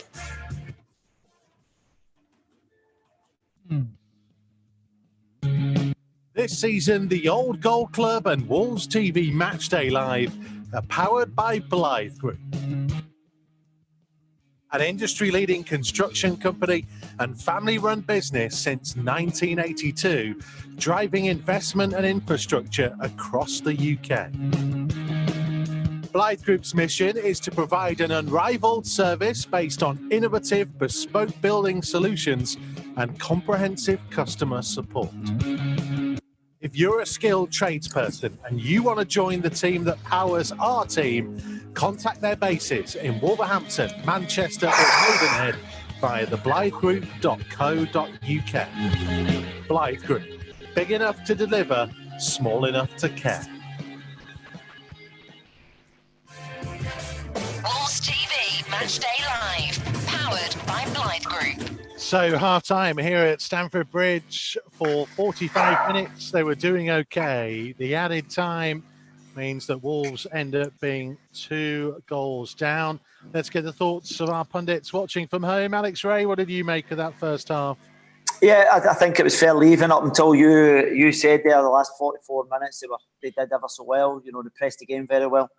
And I have to say, Stuart Atwell has been conned. It's a disgraceful decision because Alonso's looking for it. You can't take away for the execution for Mason Mount. It's obviously a fantastic free kick, which has given Chelsea the momentum. And I think the disappointing thing for the second goal will most certainly be that they were rather disjointed. You know, there were people pressing the ball, there was people dropping off, and that allowed them to get that second goal. So I can understand Nuno's frustration because, as I said, it's fine margins, Mikey, and unfortunately, Wolves have been caught out there. Well, I wanted to ask you about that because of the position we're in, we don't have any TV monitors to see replays. Tomo at the time thought it was soft, that free kick. We didn't know whether there might have been a hand in there as well. What was it? Yeah, for me, it was just the ball coming over Neto's head. He's went as if he's going to clear it. He spotted Alonso coming and he's just withdrew his leg. For me, there was no contact, but Alonso was on his way down anyway. He's just trying to buy a free kick in around the box. But I think when you look at it, and I only got like two angles, got the first one and then the second one, I think Atwell is behind, so he can't really see if there's any contact because of the two players in the line. So when I look at it again, I think he's just took a guess at it, the referee, and unfortunately, you know, when you're at this level, you know, set plays are crucial, and obviously the goalkeeper had no chance, Patricio, to save it, as Cal will be able to tell you that because it was such an excellent executed free kick. Yeah, we'll come to that in just one second. Carl, I mean, we've not seen, I don't think, Nuno remonstrate like that at half-time. Clearly, he was furious with something he's seen in that first 45 minutes. It's disappointing. It's such a big decision. There's so much at stake today. And like you said, Nuno's obviously clearly not happy as well. It was a really bad decision. Neto's not touched Alonso at all. He's clearly looking for it. And sometimes you can tell by the reaction of players as well, by the Wolves players. They're incensed at the time as well. And it's a real poor decision. And it's one of them decisions where you kind of look on it and when the decision's made, you're sort of thinking, this could cost us now. And then obviously Mount produced a great free kick after it. Yeah, I mean, it's one of those things, isn't it? Sometimes you have to hold your hands up and say, that was a wonderful finish. There's not a lot Rui Patricio could do, given the fact that there's not a lot he's had to do in that first 45 minutes. Feel harsh for him. Yeah, it's been a real tight game. No teams have really had any clear-cut chances. And there's no chance he was getting that. And it was perfectly set up for Mount to hit it in the opposite corner. Perfect distance as well. So really disappointing decision made. But then our heads kind of fell off for the second goal as well. As Alex said, we were just disjointed. He was like we were still mad about the goal before, and ended up being 2-0 behind. So I'm sure Nuno will be disappointed about that as well. Tomo, very un-Wolves-like in the manner in which they conceded that second goal. Yeah, but I think they were still raging from the first goal. I think some of the players, the way that they were reacting, surrounding the referee. I think Neto was like punching thin air at stages as well. Neves was having a word with the referee, and you saw at the end of the game about Nuno actually going after the referee, and I've never seen that. Usually he defends referees and just says it's a difficult job, but he's actually gone strutting onto the pitch after him. So yeah, it's very unlike him, and it just shows that these decisions that have gone against us are major decisions about what goes on with the season. You think about the Burnley goal, which I still don't think is a penalty, and it's cost you 3 points. And again today, the free kick has been given. Look, great finish from Mount, but shouldn't have had the opportunity to do it. I've just seen, I've got the highlights coming up on my computer, boys, and I've just seen what Alex has described as to the free kick that is given. And I mean, I don't know what, Alex, what's VAR there for if not to check this kind of stuff? Like, we've kind of given these strange parameters of what is allowed to be checked, but that led to a goal. Yeah, absolutely. I think the key thing for Wolves now is they can't focus too much on that now. It's gone. They really need to get back on the game head. For me, I think they'll have to make a couple of changes now, because effectively they've got 45 minutes to try and chase that Europa League spot as it currently stands. It looks as if Tottenham are going to go on and secure the 3 points, and because they have to control their own destiny as such. So I would expect maybe Traore to come on and start getting some more power. As much as they were cancelling out, it has to gamble now. Carl, what kind of things would you look towards? I mean, Alex mentions you've got Traore, Podence, Martinho. There are options there. I agree with Alex. I think it was a tight game, but I just felt like Wolves there's a few sloppy touches, a few sloppy passes, and I kind of feel like it is calling out for maybe a Martinho and a Traore, even before the goals, to be honest. I think that Neto and Jota have done all right, but I think you want that combination of Duck and Traore down the wing now, and I felt like we needed that pace. And now we've got no choice. We have got to go for it, and I'd expect to see them changes happen straight away, to be honest. It's the thing, though, isn't it, Tomo, that coming back from 1-0 down, we've seen them do it an awful lot. 2 is a big ask. They've done it. They've done it this year. Man City, yeah. Yeah. But yeah, Salah, I think that Carl's touching on it there about Doughty and Traore down this right-hand side. I think Neto as well. He didn't look great when he was going off, because he was even when the whistle went towards the end, he was still fuming about that incident. And look, he's a young lad. He's learning the game. How much has it affected him as he kept his head? And also as well, that Traore injection of pace down that right-hand side, because we've seen it time and time again with Jimenez, Traore and Doughty, the way that they link up. So it's, again, I think that if you're going to get anything out of this game, he's going to have to make a change. I think we're going to have to put Martinho on as well, because I imagine Chelsea sitting back now, and I feel like we need to start opening them like short passes, the clever passes. I feel like we can't just expect them to keep pressing on us. It's up to us to take the game to them now. I was going to say, do you feel as if that Wolves haven't quite controlled it, certainly in the Chelsea half, as much as they would have wanted to? Yeah. I don't. I feel we've been okay. We've been solid enough, but I just felt there's been a few stray passes. I don't think the combination of Jota and Johnny was what it normally is. Neto and Duff didn't really click. It just wasn't happening for us. And I was kind of expecting a change to be made, maybe at halftime or very close to it anyway before the goals, but it just wasn't quite working out for us. But that's where I feel like maybe Moutinho can get his foot on the ball and try and set the tempo of the game, start changing a play, and try and get our wingers back in the game and the combinations back together. Felt to me, Alex, Rae, as if kind of Wolves' effectiveness started to take a knock the more knocks that Raul Jimenez started to take in the game. I mean, the poor guy was getting battered and bruised at points. Yeah, Yeah, but without doubt, but the two centre halves, Zuma and Rudiger, are very aggressive. He will know that, Jimenez, but we need to get more balls up to him, quality balls, because most of the balls are kind of flying past his ears, you know, and you've got good quality balls into his chesty feet that can bring people into play and then get that pace going down the side. But in terms of trying to kind of, I think the game plan was working for the best part of 44 minutes. I think Nuno would have been relatively comfortable. And now it's about trying to control the game, you know, trying to take that away for Chelsea and then try and impose your game. They'll have to try and a totally different game plan get into the second half because they've got to chase the game now. I mean, in a way, when you're given the situation that Chelsea are in, if you get one in the first 10, 15 minutes, Alex Rae, then suddenly pressure builds, doesn't it? No, but without doubt, because, you know, they'll be absolutely delighted. Imagine getting in 2-0 up. They've actually highlighted a shot on target before they get the Mason Mount. In fact, I can't recall a shot on target. So he'll get in there think, my God, we're 2-0 up here, having done nothing. So, you know, and the same token, Nuno will be thinking to himself, right, okay, let's just unleash the shackles. Let's have a go. Let's be positive. They've got nothing to lose. I've had an amazing season. Just try and have a go at them. Get the personnel on who can. And I think Traore would terrorise Alonso physically. So it could be a difficult one if he puts him on. Because I guess, Tomo, I mean, you may as well lose 3 or 4 at this stage. There's no next week as far as the Premier League is concerned. So you've got 45 minutes to go for it. Well, it's all about today, isn't it? It's all about today's results. And again, as you mentioned there, they're having a go at it. Might as well throw everybody on that he thinks are going to get him some kind of result. Look, you still don't know what's going to happen in the 45 minutes of Crystal Palace.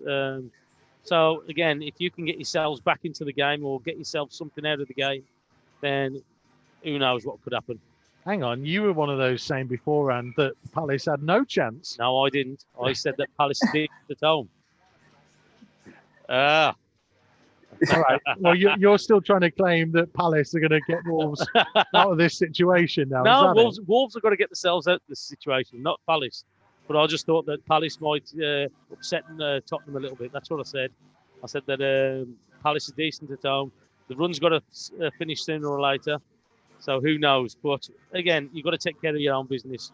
And to concede the 2 goals that they did in the end of that first half has been a big blow. They've just got to pick themselves up. But the manager's done that this season with them. He's got them when they've come out, firing again and having a go. And there's no reason why we can't see that again. So, Carl Ikeme, either Crystal Palace need to score 2 or we need to score 2 and they score at least 1. Which is more likely at this stage? I think it's probably more likely for us to score 2, to be honest. I won't be relying on wishful thinking, Carl. Wishful thinking, I'm after. On the form Palace at the minute, you're not really expecting them to come back. And listen, 2-0 is a dangerous scoreline. Score 1, Chelsea will start panicking. So the game's definitely not over yet. What is it about that? Because, you know, football people say that 2-0. I've said it in commentary a lot, but why is it? Because I think you come in at half-time 2-0 and you kind of got something to defend now. So, like, psychologically, the game kind of changes a little bit. And I feel like you automatically sit back instead of going for another goal, which is understandable. But as soon as if that goal comes, the panic starts to set in then. And then you know you're really on a cliffhanger. So I feel like that's why it's a dangerous scoreline, especially at half-time. Because, Alex, is there actually an interesting balance in that you don't want Chelsea to sit too deep? Because if you do bring on Traore, you actually need Chelsea to give him the space to be able to run into.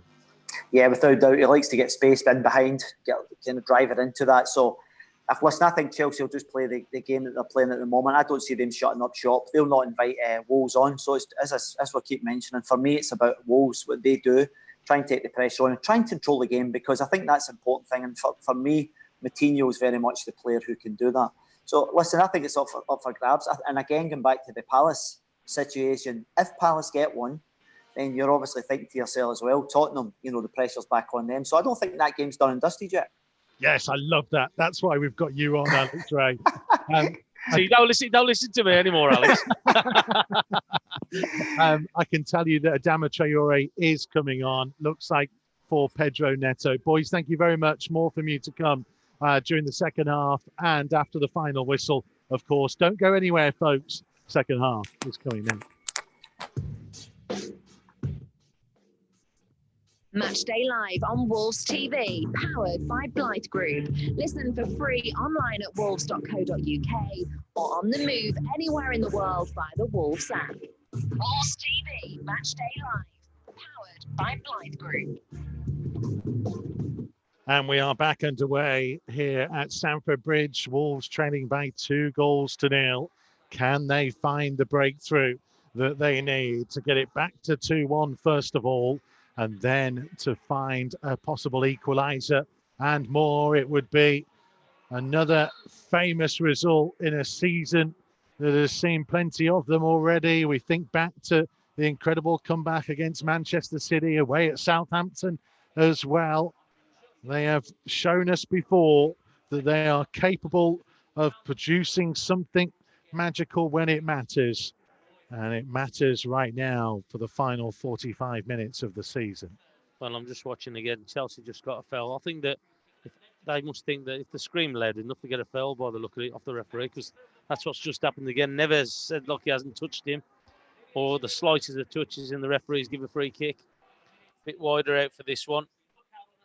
So Reece James will just poke it short to Azpilicueta. Wide for Reece James again. Traore is back there with him. And Traore wins the ball and immediately tries to set off. Jota nearly caught by Azpilicueta. It will be a Wolves throw. So confirmation that it was Pedro Neto who went off, and Adama Traore coming on for the second half. And I just wonder how much of a freer role Adama Traore will be given. The shackles taken off a touch. I mean, he's playing as the most advanced striker at the minute. Just allow him to be him. Natural Traore, au natural. Just letting me go have a little bit of a wonder, I would think. Because already he's coming inside. I'm just seeing there, trying to just fit the ball. Traore as nature intended. They need him to produce. He's been a talisman at times this season. I was thinking about him as a Player of the Year candidate. There was a period in December when he really dragged Wolves through some difficult games. Nearly got Wolves a point at home to Spurs, and that Man City game and a few others where he was just magnificent. And then you think back to the start of restart. Produced the big moments at West Ham and at home to Bournemouth. As Jimenez is penalised for a challenge on Kurt Zouma.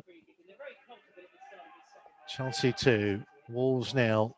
2.5 minutes gone at the start of the second half. And here is Jorginho, wide for Azpilicueta. Back infield to Jorginho. Chelsea, Caballero in goal, Azpilicueta, Zouma and Rudiger the back three. James and Alonso the wing backs. Jorginho and Kovacic in midfield. Mount, Giroud and Pulisic up top. Wolves with Patricio in goal. Bolly, Cody, Saiss. As Cody nods it down to Johnny. It's Johnny and Doherty, the wing backs, and Doherty is found by Saiss and will look to try and hit a diagonal. Straight ball, maybe a bit straighter than he wanted it to be in the end, Tomo. I think it was just hanging in the air, so that was the problem. Needed a little bit more zip on it just to carry over Zouma for Jimenez, because it was hanging. It just allowed him just to get his head to it, so it was a bit unfortunate. Jota couldn't quite hold off his man. Mount infield to Giroud, back to Jorginho, midway inside the Wolves half. Back for Reece James. To Azpilicueta on the halfway line. Put in here by Mason Mount, out on the right-hand side to Reece James. Infield to Jorginho. Taken forwards by Kovacic. Pulisic. Back out to the right-hand side to James, and he'll try and lift it into the box. Cody nodding it down for Ruben Neves. Neves nearly in trouble, but found Saiss, who puts his foot through it. Jimenez flicking it forwards. Traore wasn't quite on the same wavelength. No, he's got bullied out the game a little bit, hasn't he? Jimenez. Two lads at the back for Chelsea have done a good job on him. Gina's not very happy. He says really need the referee to do his job right. If the free kick hadn't happened, second goal wouldn't happen. Bad decisions taken Champions League and Europa places off us. Nuno's right to be upset, says Gina. Well, they always say that it evens itself out. I don't think it has this year for me. I think that we've been a bit hard done by a little bit, I think. Here comes Mason Mount down the right-hand side for Chelsea. Up towards level with the edge of the penalty area. Giroud showed too much of it to Saiss. Johnny couldn't get hold of it. And this is Mateo Kovacic. A couple of yards out of the centre circle. To his left-hand side, out to Alonso. Back in field to Kovacic. Palace have equalised against Spurs. Don't bother listening to me. Don't bother listening to me. Well, you said that Palace were going to lose. No, I did not. You said Palace are terrible. No, I did I'm sure not. you said Palace were one of the worst teams you've ever seen. No, I did not. There's Traore. Bursting run from him. Out to Jimenez on the left-hand side. Jimenez with a low ball in that took a little deflection off Azpilicueta. Southampton have equalised against Sheffield United as well. 1-1 there. Told you the games weren't over. So they're still going. Well, brings back into focus. Can Wolves get what they need? Gonna have to find 2 goals at least. Or Palace gets a goal. Oh. I mean, it's got to be something whereby we're now sat here with 40 minutes of the season to go, desperate for Crystal Palace to score. Jota winning possession back. Neves to Traore. That's a lovely ball from Traore to try and set Doherty away down the right-hand side. Doherty up to the edge of the box, trying to cut back infield. Still going, just overran it. Rudiger got back in front of him. Just got outnumbered, didn't he? He was unlucky. Great little ball by Traore, though. It was Jeffrey Schlupp, or as Tomo called him on Monday, Jeffrey Slurp. Schlupp. Who got Crystal Palace's goal. It's a nice drink, that is, by the way. That's slur, isn't it? Slurp. Slurp is just the thing you do when you drink. No. Guzzle, you. Yours is guzzle, mate. Yeah. Oh, goodness me. So we have played 7 minutes at the start of the second half. Still, things can change. A West Ham goal would relegate Villa. A Crystal Palace goal would put Wolves back in to the control of the Europa League qualification places. There's Caballero. Jorginho to his right-hand side to Zuma. Further out to Azpilicueta. Now forwards for Kovacic. Infield to Azpilicueta. Up to Giroud. Back to Jorginho. And Chelsea are a team that can play it around. Well, they've proven that in this second half. They've passed it around a few times already. Giroud's flicking field. Saiss intercepting. Neves finding Traore. Traore's giving it straight to Mason Mount. That's not what he intended. Mount running into Romain Saiss. What a good challenge. It's left Mount on the deck, but Saiss just stepped in strongly and Mount went over the top of him, and he's still complaining, Mason Mount. He's moaned about every tackle that Saiss has put on him today. So there's one in the first half what I thought was a decent tackle.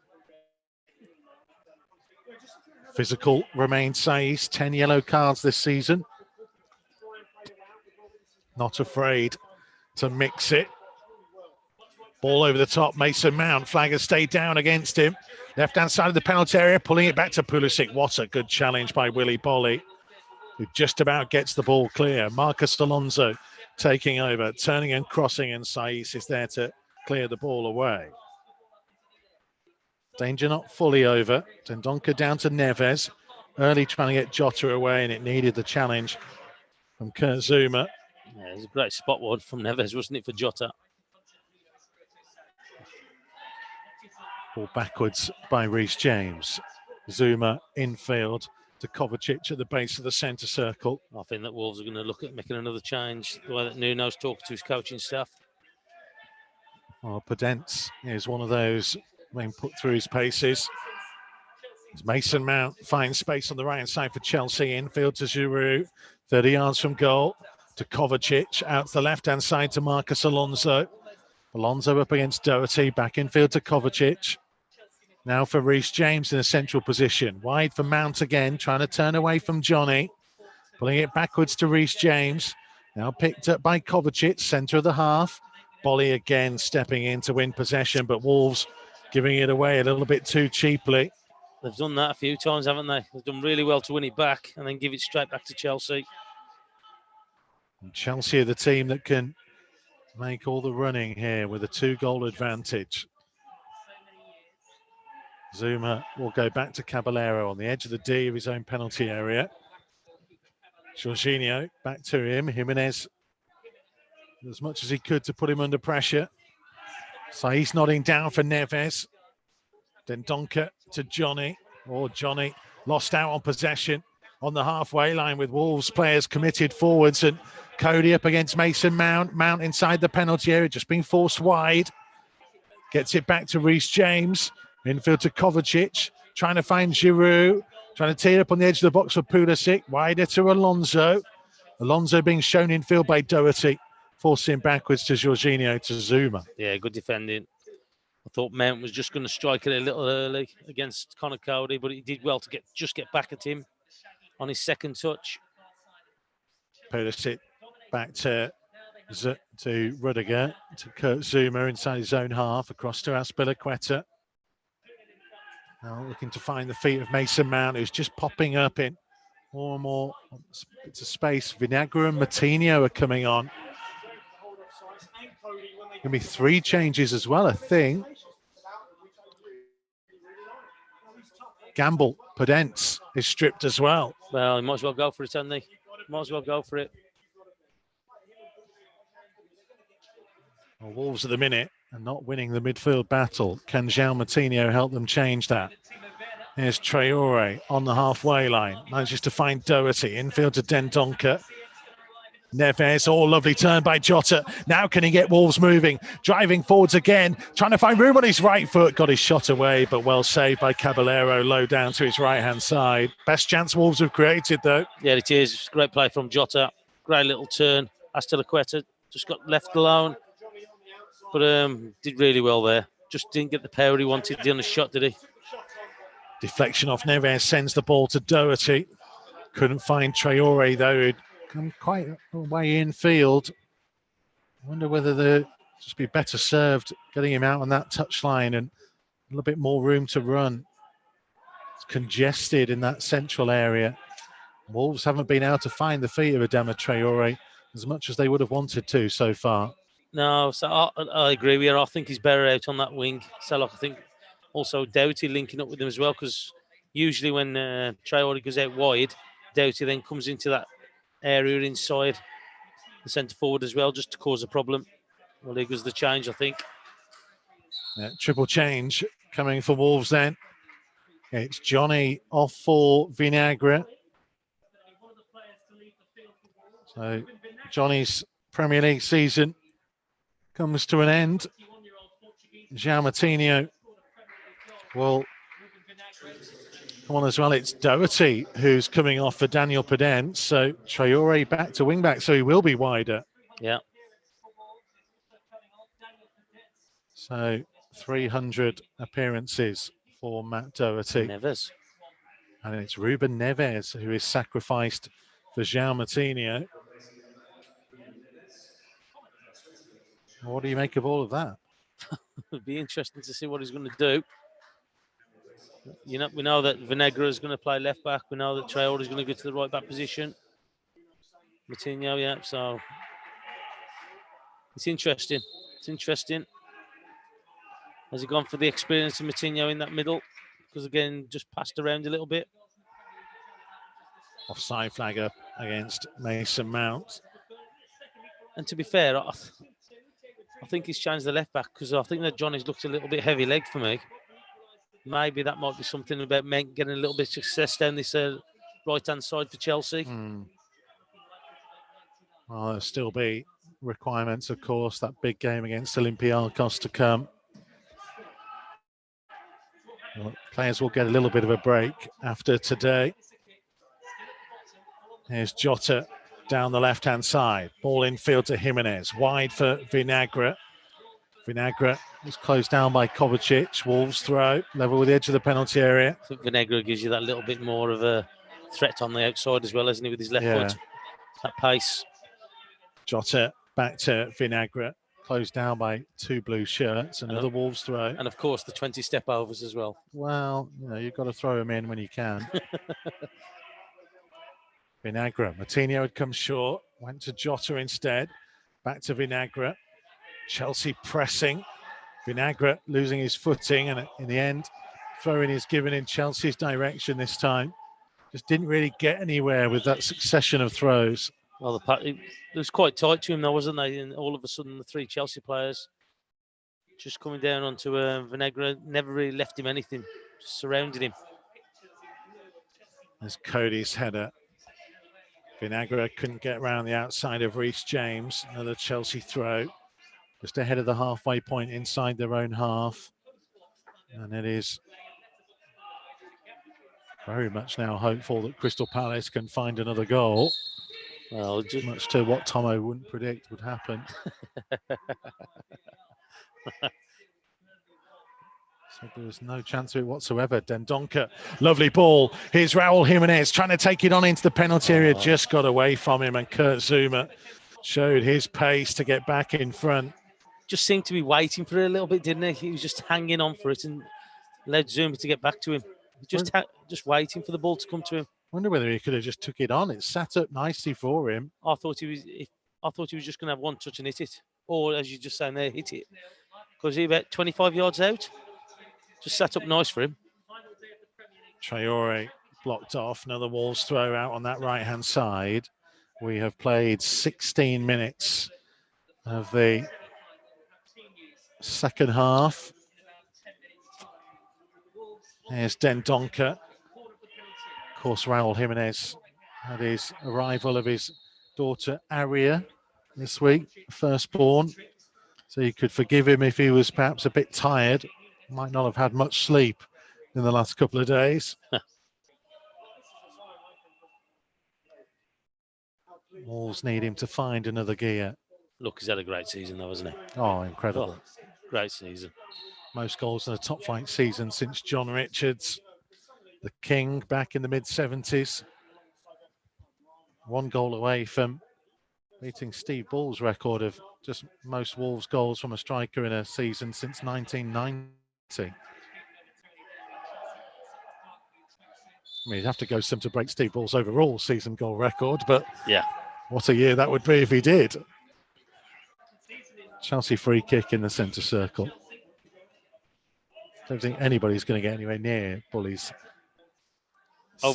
season goal scoring record or his overall goal scoring record. Well, to score 2 seasons 50 goals is some going, isn't it?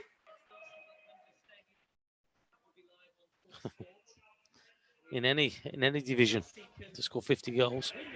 306 in total from Stephen George Bull. Stephen George Bull, it is.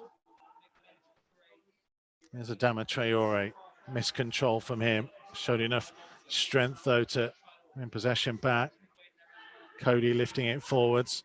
Jimenez a little bit on his ankles, and his heels.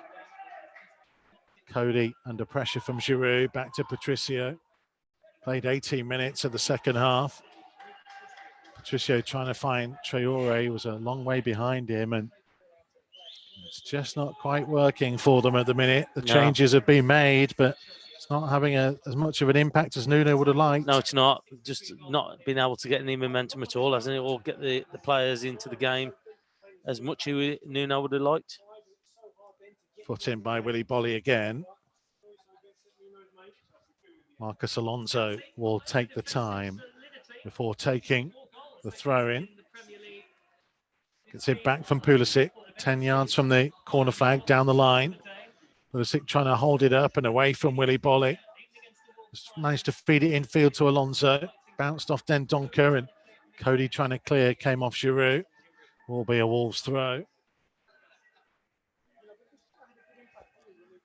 Come on, Crystal Palace. Forget what Tomo says about you. We believe in you. Reece James back to his goalkeeper, Caballero. Edge of his penalty area. And the pressure from Podence, cleared downfield. Bolly's header actually went backwards. Pulisic always likely to lose the foot race with Traore. And to be fair, Pulisic is quick as well. But we're not as quick as him. Azpilicueta wins it in the air. Matinho nodding down for Ruben Vinagre. Vinagre under pressure from Reece James midway inside his own half. Ball actually hit his heel. Came through to Dendoncker, who did well to hold off Kovacic. Podence finding Traore. Jimenez had pulled wide, but immediately spins and drives in field as Traore looking to run at Marcus Alonso. Kovacic trying to help out as well. Traore runs out of room as he headed towards the corner flag, and it will be a goal kick. Yeah, so it was more of a jog going up to Alonso, wasn't it? Just needed to be running at him a little bit quicker, a bit more pace.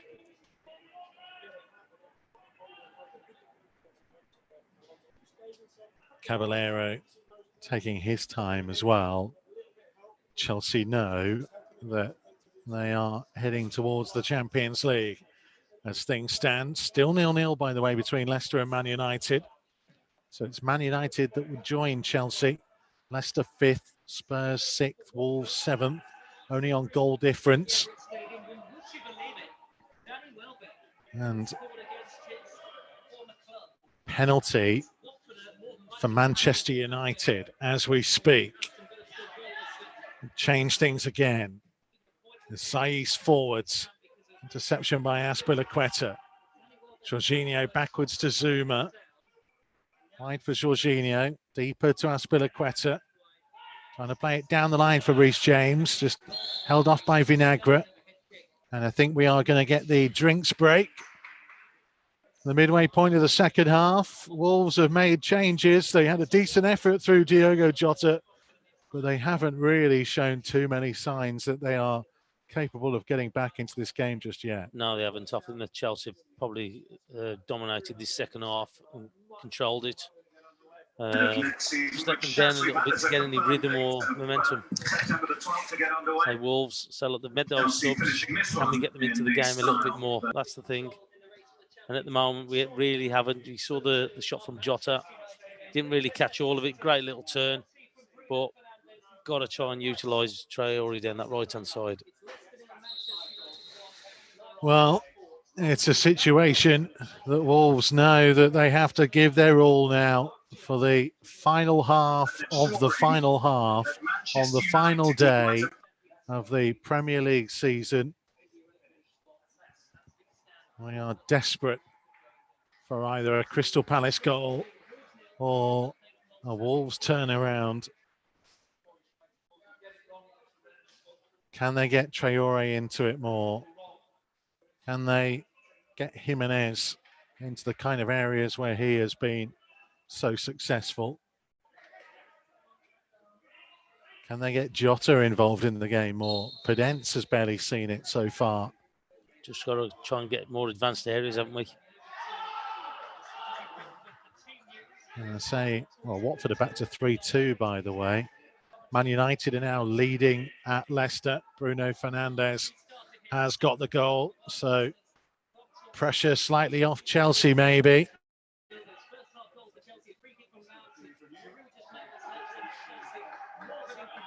There is Jorginho. And there's a problem for one of the Chelsea players down. Will need a little bit of treatment. Kovacic, I think. Let's get a view from Alex Rae watching at home. What are you making of this? Yeah, it's been extremely difficult, Mikey, to try and get a foothold in this half. You know, Chelsea have come out and have really dominated possession, looked very comfortable, and Nuno's made the changes. He's taken off both wing backs, Doherty and Johnny, for Traore and Vinagre to play.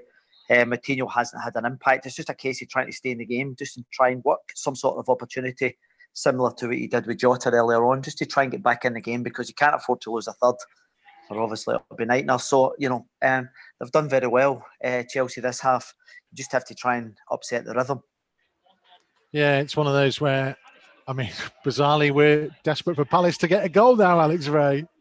Yeah, well, we said at half-time, you know, now then it becomes a lot more kind of touchy for Tottenham, because they know it's not a great place to play either, Selhurst. It's not that luxurious, glamorous place. So, you know, if they can get an upper hand, you never know, they might do us a favour.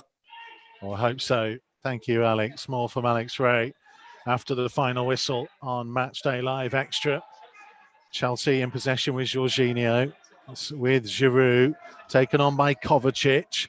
Kovacic heading towards the edge of the penalty area, out to the left-hand side to Marcus Alonso. Alonso trying to get the better of Adama Traore. Traore trying to stay with him. Alonso turning back and going out of the penalty area and blocked off by Podence. Chelsea will get the throw.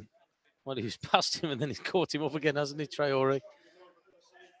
And he's forced him out to the box, but again, so just got to do better with the ball. At the minute, Chelsea's still working hard to win it back early.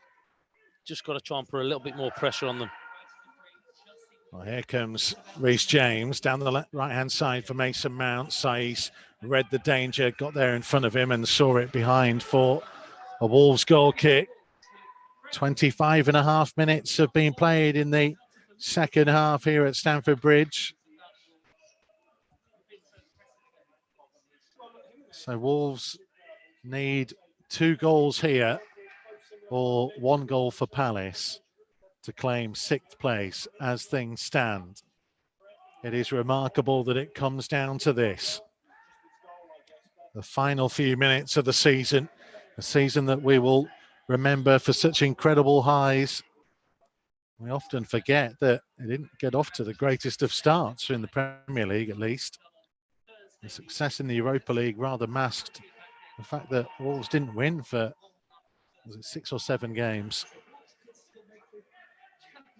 And we're at one point 19th. I know. So it wasn't a great start, was it?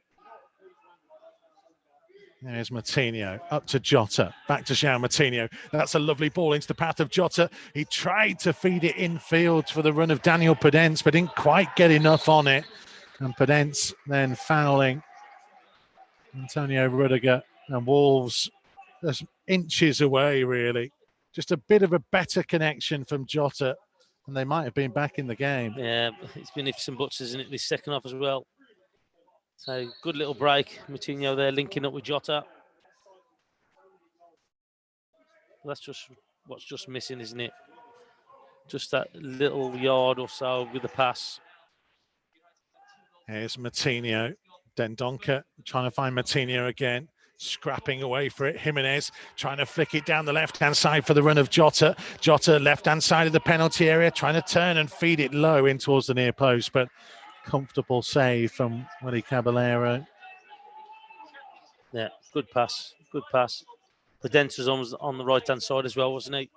So he could have gone either side. Didn't quite have the numbers in the penalty area when Jota looked up to try and feed it in. Would have taken something pretty special to pick out Daniel Podence, who was the only real option up there with him. Here it is down the right-hand side for Pulisic, trying to go up against Cody, and he's taken a tumble and won Chelsea a free kick just outside the penalty area.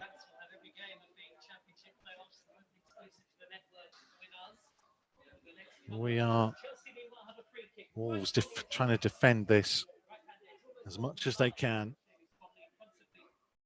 Chelsea in a dangerous position again.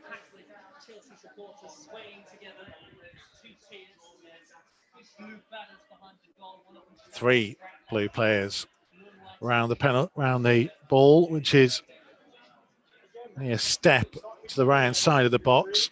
Wolves with a 2-man wall trying to block the route to the near post. And a line of 4 on the edge of the 6-yard box. What are Chelsea going to try and produce? Well, we've got everybody back. Alonso will try and curl it, and he curls it over the top. Took a deflection, though, and will be a Chelsea corner. Yeah, so look,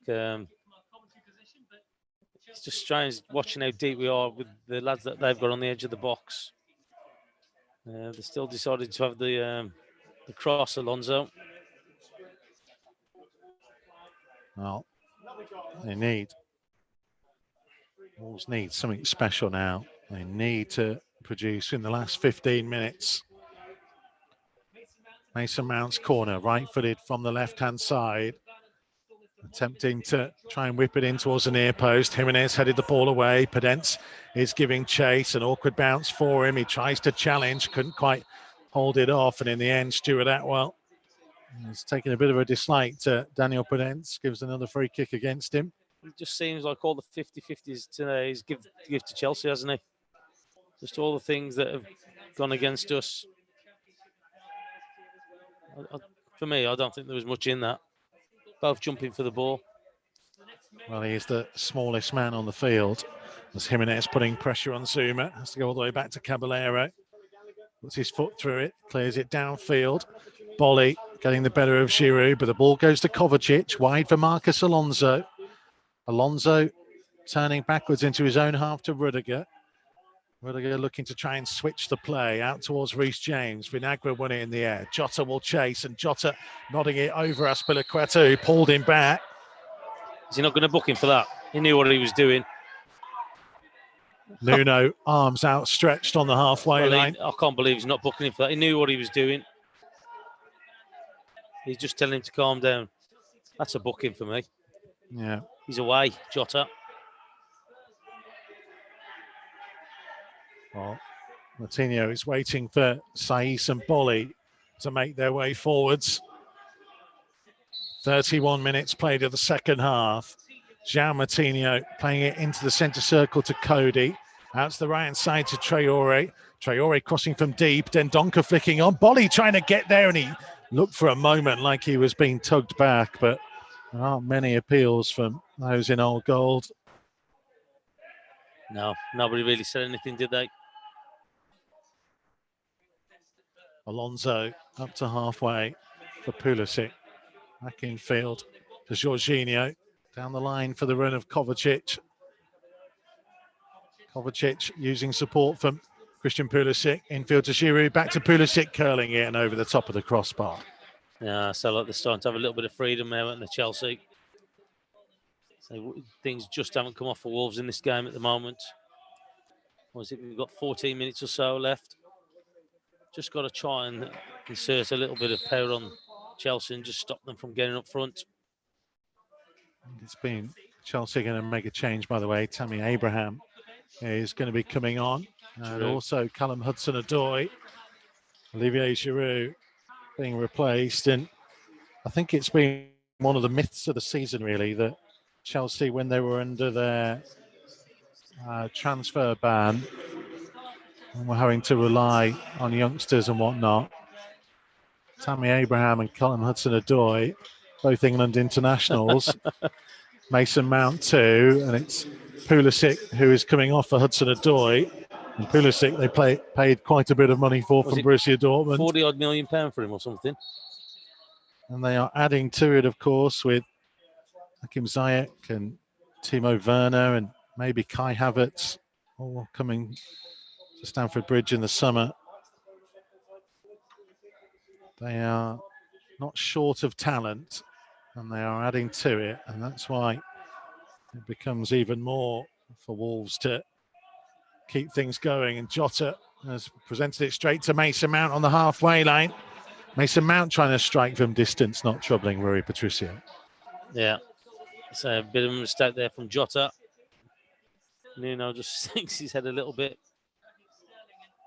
I say, going back to that point, when you've got the likes of Giroud, Pulisic, Azpilicueta, Zuma, Jorginho, Rudiger, Kovacic, who came from Real Madrid, Ross Barkley and Loftus-Cheek on your bench, it's a little bit much to try and claim that you don't have the kind of players that others do. How's that? Tammy Abraham buying a free kick on the another, halfway line. Well, he's another one, isn't he? He was out on loan as well. Bournemouth are 3-1 up at Everton now. Junior Stanislas has got the goal. But it won't be enough as things stand. They need West Ham to score against Villa to turn things around there. A West Ham goal, as things stand, relegates Villa. A Palace goal, as things stand against Spurs, puts Wolves back into sixth, no matter what happens here. It's all on the final 10 minutes of the season. Jota, back to Martinho. We saw the drama and the turnarounds in the final day of the Championship on Wednesday night. Things can change even in the final 10 minutes. And Pedence trying to do a flick over the top of Rudiger and crudely just blocked off on the ball. It's quite a bit of skill. He knew he was coming. Just fix it. But again, the referee's doing nothing about it. Surely that must be another booking as well. Astelaqueta's got away with one as well. Here's Cody to Saiz, midway inside his own half. Jota, I think he quite knew where Vinagre was. Ended up giving possession back to Chelsea. It's not been a hugely cohesive performance from Wolves today, no matter what happens. There's Abraham for Mount. Onto Hudson-Odoi. Good challenge by Willy Bolly. Yeah, it was. Stop the attack in its paces. Vinagre trying to run down the left, crowded out by Astelaqueta, who came away with the ball. Ball's looking a little bit more stretched as Kovacic feeds it wide left to Alonso. Just over the halfway line he comes. Dendoncker thinking about closing him down. Kovacic will go infield to Jorginho. It's all for Chelsea now. There's only one other team this season that have completed a league double over Wolves, and that is the champions Liverpool. Here is Connor Cody. Out to the right hand side to Traore. Traore up against Alonso, trying to hold him off at the minute on halfway, finding Dendoncker. And then that came off Jorginho all the way back to Caballero.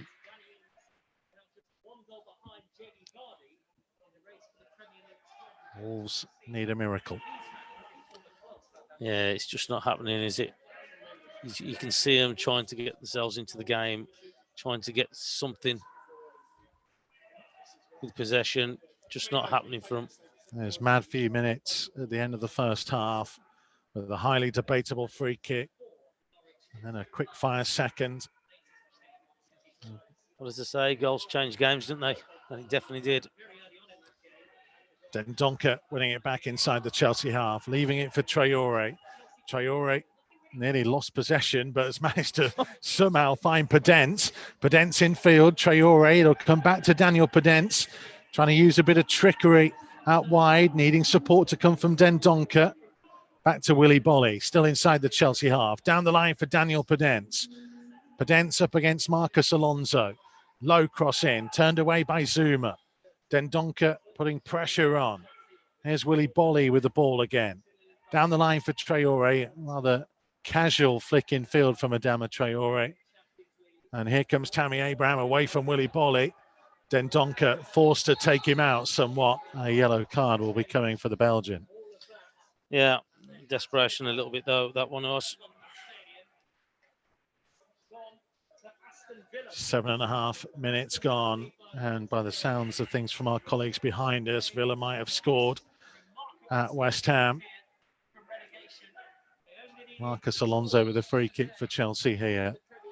Still, the part of the miracle we want to happen is, can Palace get a winner against Spurs in the final 5 minutes of the game there? 7 minutes to play here. It is Chelsea 2, Wolves 0. There's the here from our colleagues behind us, Jack Grealish scoring for Villa. It's going to be interesting next year. Wolves are still very much the pride of the West Midlands. And there will be more derby excitement to come. And Bruno Jordao is finally going to get his Premier League moment. There was fears that he was still stood on the touchline at Molineux. And it's Diogo Jota that he is replacing. And that might give you a sense, Tomo, of that Nuno has perhaps given up on getting back to 2-2 here. Well, it is. So, look, he's made all them subs, hasn't he? And he's put attacking players on to hopefully to push them further up the pitch and just to have a little bit of control of the game. But I think that Chelsea found it pretty easy in this second half. Was it 6 minutes left? Controlled the game. Pedro has come on for Mason Mount. And Ruben Loftus-Cheek is coming on for Mateo Kovacic. So talk about the abundance of riches that they have here in West London. We need it to buy a house around here. Tomo's got a couple of places in Knightsbridge. In Knightsbridge. Just uses them on occasion when he's down in London. Rudiger's ball forward. Bolly nodding it down. Traore couldn't quite keep it in. Come on, Crystal Palace. 5 minutes to go. Plus time to be added on. There's a ball forwards up towards Abraham. Run in the air by Cody. Martino nodding it forwards. Bruno Jourdain. First couple of Premier League touches for him. Wide for Vinagre.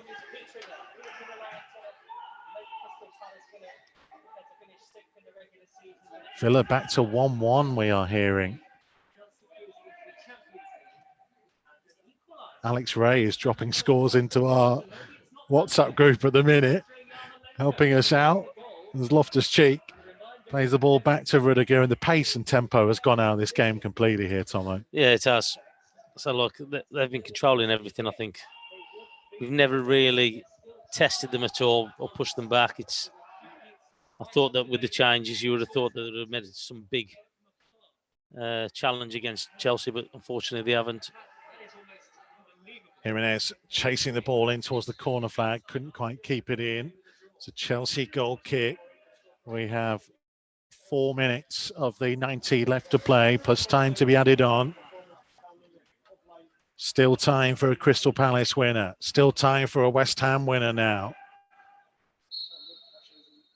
Looks like Manchester United are going to hold on to beat Leicester and claim their place in the Champions League next season. And still have a chance, of course, of winning the Europa League.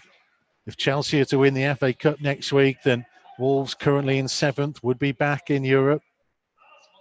But the second qualifying round, which I think would start on September the 16th,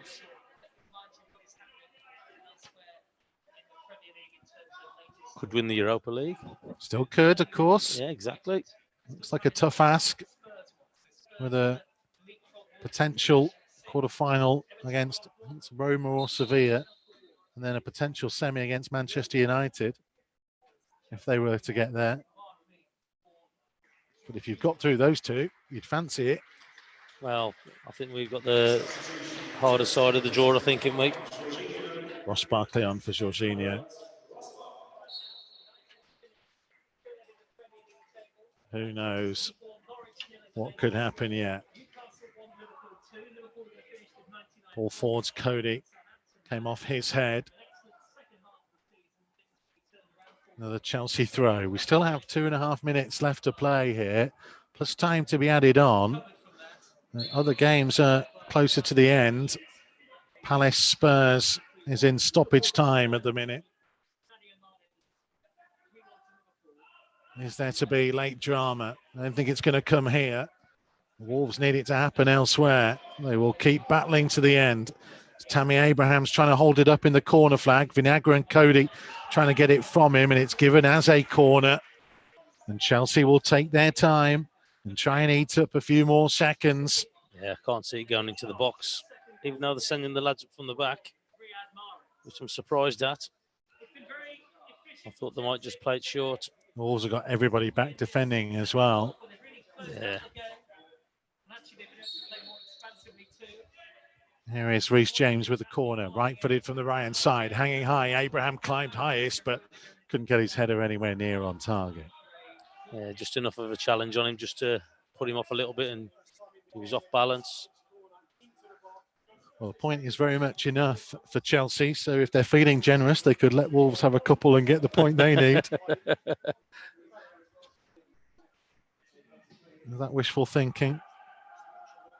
Liverpool have got a third up at Newcastle. Here's Daniel Podence down the right-hand side. A goal here for Wolves might make things interesting, but he can't get away from Marcus Alonso. And they just haven't really got to grips with it second half. Those 2 goals right before half-time knocked the stuffing out of Wolves. It did, because there was not much in the game, was there? So there weren't much between the two teams, but since they've got those 2 goals, it's give Chelsea confidence. Traore taking a tumble, no free kick given. when people might suggest that free kicks have been given for similar strength challenges on players in blue. Here's Jordan. Podence can't get away from Reece James. It's with Jordan. Podence with a flick. Jimenez couldn't quite get there. Maybe a game too much for him, given the week he's had. Yes, it does take a lot out of you with the excitement of having your first. 4 minutes is what's being added on. 4 minutes for things to turn and change. Saiz lifting it forwards. Pedro back in his own half, back to Caballero. Oh, Scott Dan apparently has missed an absolute sitter. And that is full time. So Crystal Palace 1, Spurs 1 is a final score. Wolves need to find 2 goals in the next 4 minutes to get back into 6th place. That's goal difference, isn't it? Yeah. Yeah. 3 goals is the difference on it. Wouldn't have made much difference had Wolves been a touch closer. They needed to have been in front going into today. And they will look back to maybe that 5-2 defeat against Chelsea early in the season. Well, you could look back on a lot of games, couldn't you? But like I said before, it's been a great season. So look, they've done really well. They've added to the squad. It's a stronger squad. We've got more points than last year. Oh, whichever way you look at it, it's been a fantastic season as Azpilicueta, for the second time, goes scything in on Daniel Podence, and this time will get the yellow card. Well, should have been booked earlier. And that clapping you can hear is João Moutinho. I imagine there's a touch of sarcasm around it. Johnny Evans has been sent off for Leicester against Manchester United. It's full-time, Man City 5, Norwich 0, Liverpool 3, Newcastle 1. Here's João Moutinho. We've played 2 minutes of the 4 being added on. Free kick will be taken short to Jordan. Jordan trying to lift it in the box towards Bolly. Couldn't quite nod it down to Raul Jimenez. He had Dendoncker behind him as well. Clearance up to Tammy Abraham. Chelsea are threatening a third here on the counter-attack in stoppage time. He's got Ross Barkley to his left. He'll go himself, and he hit it straight down the throat of Rui Patricio. Oh, he's absolutely raging. I think Ross Barkley, all he had to do was roll him in. He was in. Jordan's attempted ball wide for Podence, blocked off by Hudson-Odoi, who gets it back from Marcus Alonso. 2.5 minutes of the 4 being added on have been played here. This is Zuma for Rudiger. Down the line for Hudson-Odoi. Forwards to Marcus Alonso. Willy Bolly stepping in and winning it back. Looked like he'd run the ball out of play there, even from up here, but the officials didn't spot it. This is Daniel Podence, and Jordan was making a good run through the middle. He's found him. Took a little bit too much time to try and whip it wide for Vinagre. It's a different pace of a game than Bruno Jordan has been used to. There's Podence, who's offside. Last 40 seconds of the season here, Tomo. Yeah, so look, huffed and puffed this second half, haven't we? Not really got into it. But again, you can see that some of the players just holding their arms out, a little bit disappointed with the way that things have gone. And again, it's the standards that they've set this season, and not just the team, but everybody within it. And it's, again, I know we keep saying it, but it has been a great season. They've played really well. They've done really well. Full time, West Ham 1, Villa 1. Villa are safe. There will be 3 West Midlands teams in the Premier League next season. It's getting a little bit crowded. And the final whistle goes. The curtain comes down on another remarkable Premier League season. Didn't end quite the way Wolves wanted it to.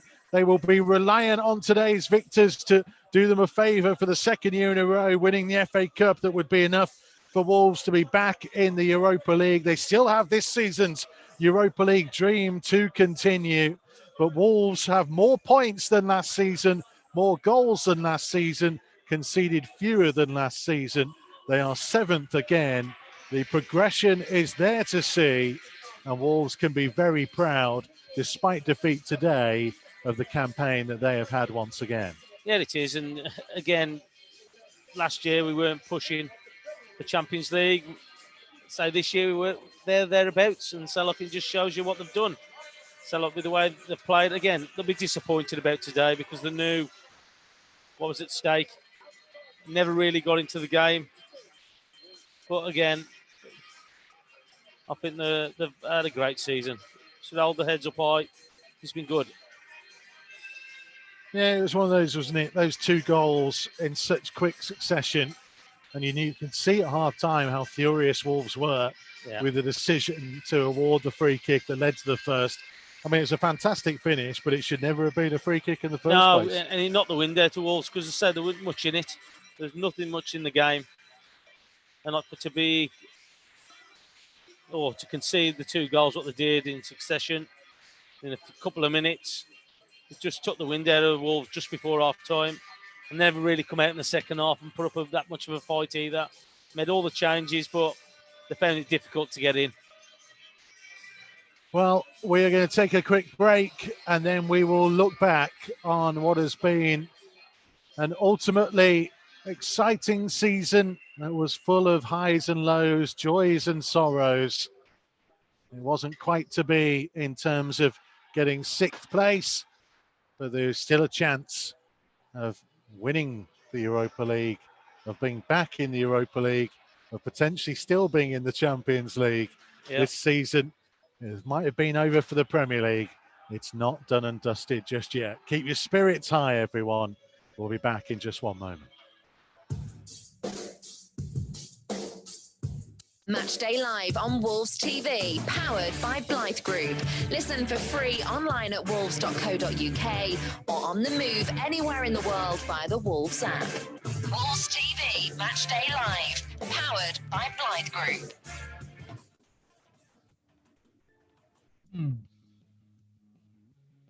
This season, the Old Gold Club and Wolves TV Matchday Live are powered by Blythe Group, an industry-leading construction company and family-run business since 1982, driving investment and infrastructure across the UK. Blythe Group's mission is to provide an unrivaled service based on innovative, bespoke building solutions and comprehensive customer support. If you're a skilled tradesperson and you want to join the team that powers our team, contact their bases in Wolverhampton, Manchester or Maidenhead via theblythegroup.co.uk. Blythe Group, big enough to deliver, small enough to care. Wolves TV Matchday Live, powered by Blythe Group. So it finished here at Stamford Bridge. Chelsea 2, Wolves 0. Not quite to be in that second half. Not quite to be in terms of finishing 6th. We were hoping for some late drama to come from Selhurst Park, Carl Ikeme. Didn't quite happen for us in the end. Yeah, kind of like we said at half-time and before the game, we weren't holding our breath for Crystal Palace to do us a favour. It was... I think Nuno went for it, but it just didn't quite work today. It kind of similar to the first half, really. I don't think it was through lack of effort. It just was one of them days where kind of it weren't really coming off. The combinations weren't really happening, and Chelsea ended up deserving the 2-0 in the end, even though they were very fortunate to get the first goal. Yeah, those 2 goals coming as quickly as they did before half-time, Alex Rae. Yeah. Can take an awful lot out of a team, and that second half, it looked like it had taken a lot out of Wolves. Yeah, without doubt. I think Stuart Atwell will look back, particularly on that first free kick he gave away. It was a poor decision, and then he kind of continued on to the second half. However, to give away the second goal, I think that was the kind of killer for Wolves, in the manner in which they gave it away. It was disappointing. It's not like them. Normally they're very resolute, they're very solid, don't concede a lot of goals. So to go in 2 down at the break, it clearly took the stuff. Now, you have to take factor in, it has been a really long season. And you could see that in the second half. Chelsea came out, they were strolling about, they were cantering it, and it just didn't get work. I think one of the problems you have with the 5 substitutions is you lose all your momentum, because you end up putting 4 or 5 guys on, and all of a sudden, there's no cohesion, and you're just trying to feel your way into the game. But Chelsea were worthy winners in the end. Yeah, Tomo, it just never really felt like Wolves had an extra gear to go to, really. No, they struggled to get into it. So, I thought that Chelsea just controlled the second half. They were the better team in the second half, and Wolves just couldn't get a grip of the ball. They couldn't get any momentum to go forward. If anything, Chelsea were the team that were pushing on a little bit. They had a couple of half chances towards the Wolves goal, but they found it difficult in the second half. And it's right what you say. The momentum, I think, making all those subs probably knocked it a little bit as well, because we couldn't really get any of our strikers in. Traore went to right back, never really got him in the game. Vinegra, exactly the same. So it was difficult, but say Chelsea had a good side, so hopefully they can do us a favour in the cup final. I've got my Chelsea top next door, Tomo. to go with the Crystal Palace one that you listen, it's ridiculous. The levels you go to, Mikey, just to try and get a result. You support everyone, don't you? Yeah, absolutely. Desperation, mate. Raul, let's talk a little bit about Raul Jimenez. He had his first child this week, and congratulations to him for it.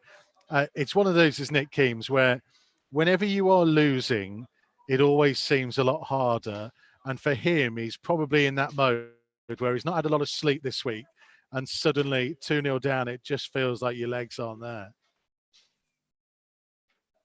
Yeah, I think he wasn't the only one. I don't think, I'm not too sure how much of a factor that's got to do with it. Obviously, you all know it can be very difficult when you have a child, especially a newborn, with the excitement, the lack of sleep, and kind of everything that kind of comes with that. But I think that the whole Wolves team wasn't quite at it today, and he would have probably, after a long week of highs and a tiredness, I suppose he needed someone to kind of lift him as well, and we just didn't lift each other. We didn't really have that sharpness, as Alex said. It looked like one game too many, and we've kind of said it over the past few games, really, that we've played a lot of games this season.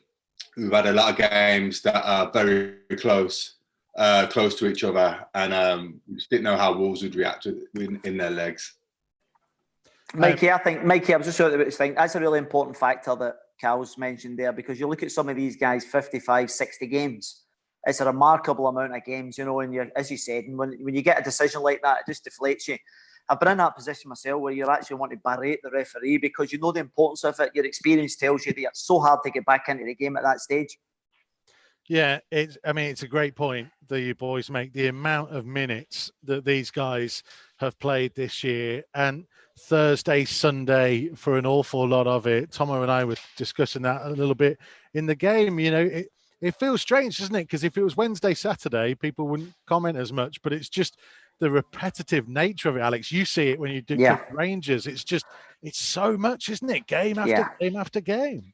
Yeah, I think the fact that we had that big break due to COVID, and then you having to play every couple of days to make up the games just to fulfil the fixtures this season, it's very, very difficult. And they all had a short window as well to get the fitness levels up. But I think they've been brilliant. And I think it's important to, as much as we're all disappointed about not automatically getting Europe today, we still got hope that Chelsea might do us a turn.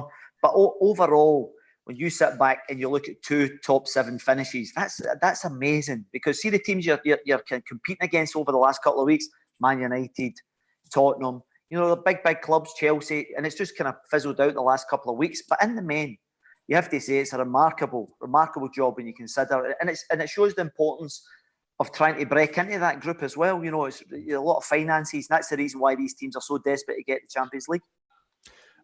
Let's get another view on some of this. We can speak to Juan Carlos Zuniga, who's been doing the commentary on our Mexican service this season. Wolves TV branching out around the world. Of course, we know that we are massive in Mexico. We know that we are Mexico's favourite Premier League team now, Juan Carlos. Good to have you with us on Matchday Live Extra. We've just been talking about Raul Jimenez, who had his first child this week, and what an incredible season he has had. You must be so proud, everybody in Mexico, of what he's done for Wolves. Hello, Mike, everybody. Thank you very much for this invitation. Yes, well, we are very happy in Mexico because we think Raúl Jiménez have a great season in this time with the Wolves. 17 goals in all the matches that we can make the play-by-play in Spanish. And I can tell you that in Mexico, Raúl Jiménez is like an idol. It's really, really many Mexicans always listen to the games and always watch the games in the TV because of Raúl Alonso Jiménez. I think we are very happy because he have a great season, and we think that he's going to be with the Wolves many years, or we want Jimenez being with Wolves for 5 or more years. Well, I mean, think of the goals that he could score if he was here for 5 years or more. I mean, it's been remarkable for him. 26 goals in 53 appearances is an incredible return for a player who, I mean, he'd had some success in Portugal, but not quite in Spain. So to come here and have the impact in England, has that surprised even you? Yes, because I know Jimenez since he was very young. He was a player in the Club America. He had many great games in Mexico. But then in Atletico Madrid, I think that the system that you Simeone doesn't help very much Raúl Jiménez. Then in Portugal, I think the opportunities were not available for him, and then he discovered the Premier League, the Wolverhampton, and I think he had 2 or 3 players that help him very much. Adama Traoré, Diogo Jota are like the 2 partners of Raúl Jiménez that can make him make these goals but I think that he doesn't surprise me because he's a very good player. He's going to be in the next World Cup with the Tata Martino in the Mexican team. Also in October, they are going to play versus Holland in Europe.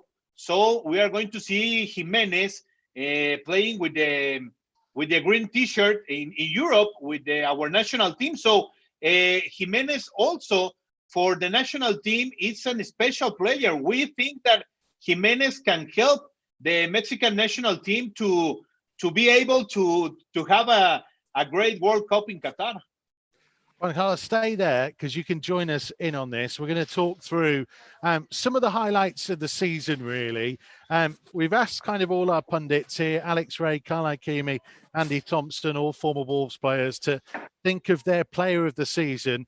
Juan Carlos, I'm going to write in that I'm presuming you're going to go for Raúl Jiménez as your player of the year. Okay. Okay, yeah, so we're putting that in. Carl Ikeme, who's your player of the season?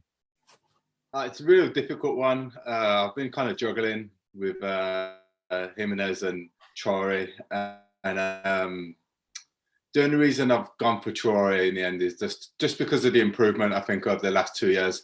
I feel bad because Jimenez deserves some accolade. I think he's getting a lot of accolades from a lot of us, but I think he deserves an accolade in some sort of sense. But I'm just going to edge just to Traoré just because of how much he's improved. We've all kind of seen him play for maybe the last 2 or 3 seasons and didn't know if he'd go on to do it or not, but he definitely delivered this season, and he's become a massive player for Wolves. Alex Rae, are you going one of those 2 options or somewhere else? I always like to go for midfielders, but I think Moutinho has been excellent this year in bringing that quality. There's been so many standouts, Mikey, but Jimenez for me is the main guy, you know, not just for his 26 goals, but his general all-round player, his level of consistency. I think he's been absolutely brilliant. I think he's been a terrific buy, and I can understand people kind of watching him because to score that amount of goals with all the other ingredients. So for me, he's the standout player. Okay, Raúl Jiménez just shading João Moutinho for Alex Rae. Tomo, where are you going, player of the year? Well, so look, for me, it's between 2. Say one up front and one at the back. Conor Cody. I think the consistency that he's shown this year, again, the amount of games that he's played has been absolutely unbelievable. So, and again, the way that he plays, the way that he goes about playing, and he's his persona that he's got on the pitch as well, with the way that people listen to him, how he gets on with the players at the back. He's also shouting up front, and we've heard it more since we've had no fans, and it just shows you what influence he has. Jimenez, I say, has had a great season again, but I'm gonna go different to everybody else. I'm gonna Connor Cody. Okay, Connor Cody. Who are you going for, Mikey? Mikey, who are you going for? I think I would go for Adama Traore. I think Mexico is listening, Mikey. Raul Jimenez has been unreal again, but I think for some of the things that Keem's talked about in the improvement year on year, because I mean, at this stage last season, or building up to last season, to the season just starting, we were even some people were questioning whether Adama Traore had a future in the team, that he wasn't starting, he wasn't guaranteed to be in amongst it. And yet here we are at the end of the Premier League season, and he has been absolutely unreal. That people are talking about him being £100 million player or more. If anybody wants to pay that money, I'm sure there will be one or two interested. Whether they've got deep enough pockets for that kind of money, who knows? But I would go Adama Traore, which means 2 votes for Traore, 2 for Jimenez, and Tomo's gone for Connor Cody. So we might need the fans to try and split us on that. Hashtag Wolves Live on social media to have your say. Juan Carlos, what would you say as goal of the season? Which one stood out for you? Any of Raul? I'm presuming it's a Raul Jimenez one coming up here. Yeah, I think I have many goals of Raul Jimenez. I make the play-by-play in Spanish, but the last goal that made Jimenez, that take the ball in the air and push it to the goal, I think it's one of the greatest goals of Jimenez in this season. I really enjoy that goal because he used a good technique to put the ball, and I think that for me that's the best goal in this season of Jimenez. Tomo, where are you going for best goal? I was about to say the Burnley one. I thought the technique and the way that he kept it down and what was at stake as well at the time. I've gone for that as well. Okay. Keems, where are you going? I'm gonna have to agree with you all. For the Burnley goal, Jimenez, I think just as everyone will appreciate, but I'm sure Alex will appreciate it as much as anyone. The technique to really drive that ball, and the angle of the foot, the way it just arrows into the net. It's such a hard technique. So it was so reactive as well, and I think that was the best goal of the season, and it was incredible. I could watch it all day. Go on, Alex. Are you making this a full house? But no, not at all. You're joking. One of the things I want to clarify is I want to know if Juan Carlos is Jimenez's agent. he's on a cut here, isn't he? No, I'm going for Matt Doherty's winner against Manchester City, having been 2 goals down. And Juan Carlos, get ready for this. It was a lovely little giving goal, a 1-2 with Jimenez, and Jimenez back heels it to Doherty, who shifts on his left foot and just curls it into the bottom corner in the last minute of the game. So I'm giving it to Big Doherty because it's not often you see a good fullback, and I'll re-emphasise this: a good fullback, Tomo, cutting in on his bad foot. It's got my goal.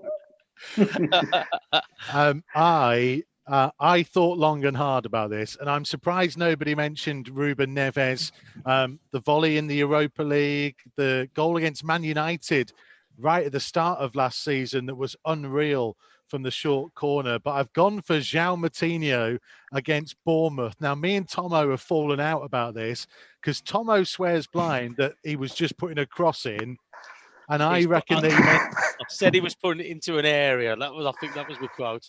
He's putting it into an area, and it was a good ball in. It went straight to the top corner, though.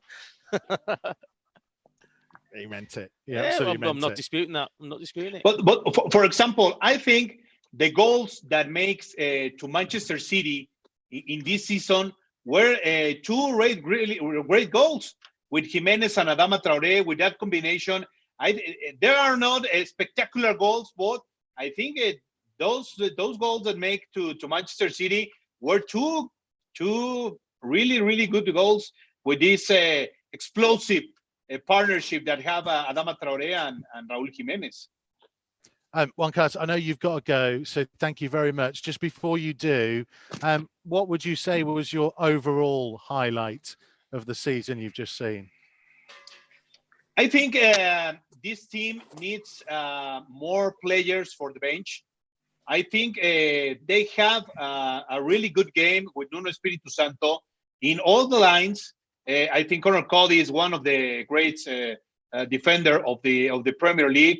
Jimenez, Traoré, and Diogo Jota, they have personality, they have the goals, but I think that Nuno Espiritu Santo have to increase his team if he wants to the next season have the opportunity to participate in Champions League.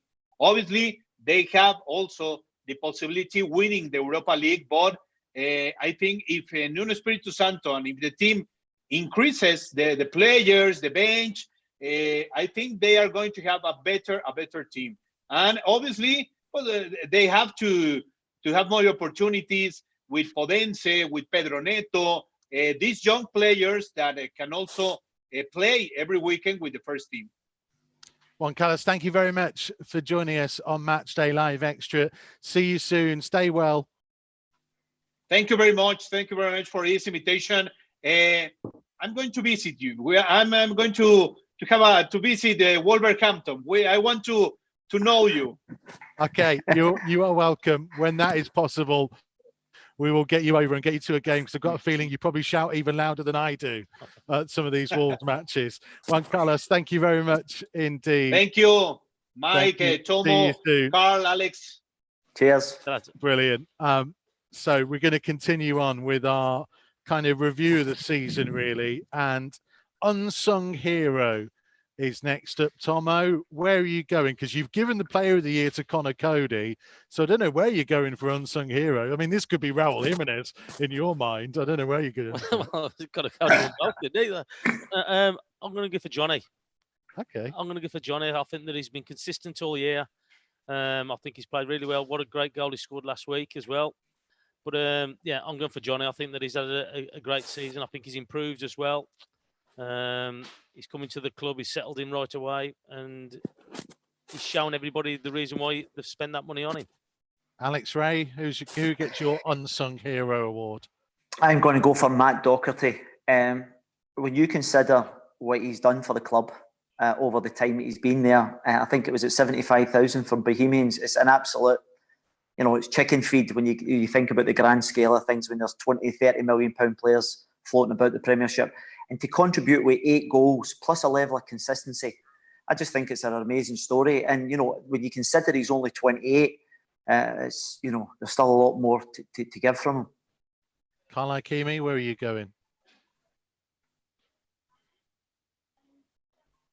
Carl Ikeme, unsung hero. Come on.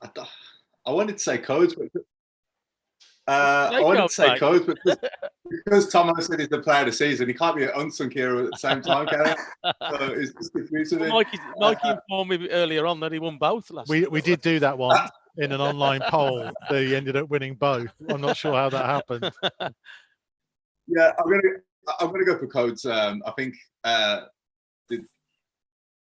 Doc has been brilliant, and he was on the list as well, along with Dendoncker. But I think Codes is the glue of the team.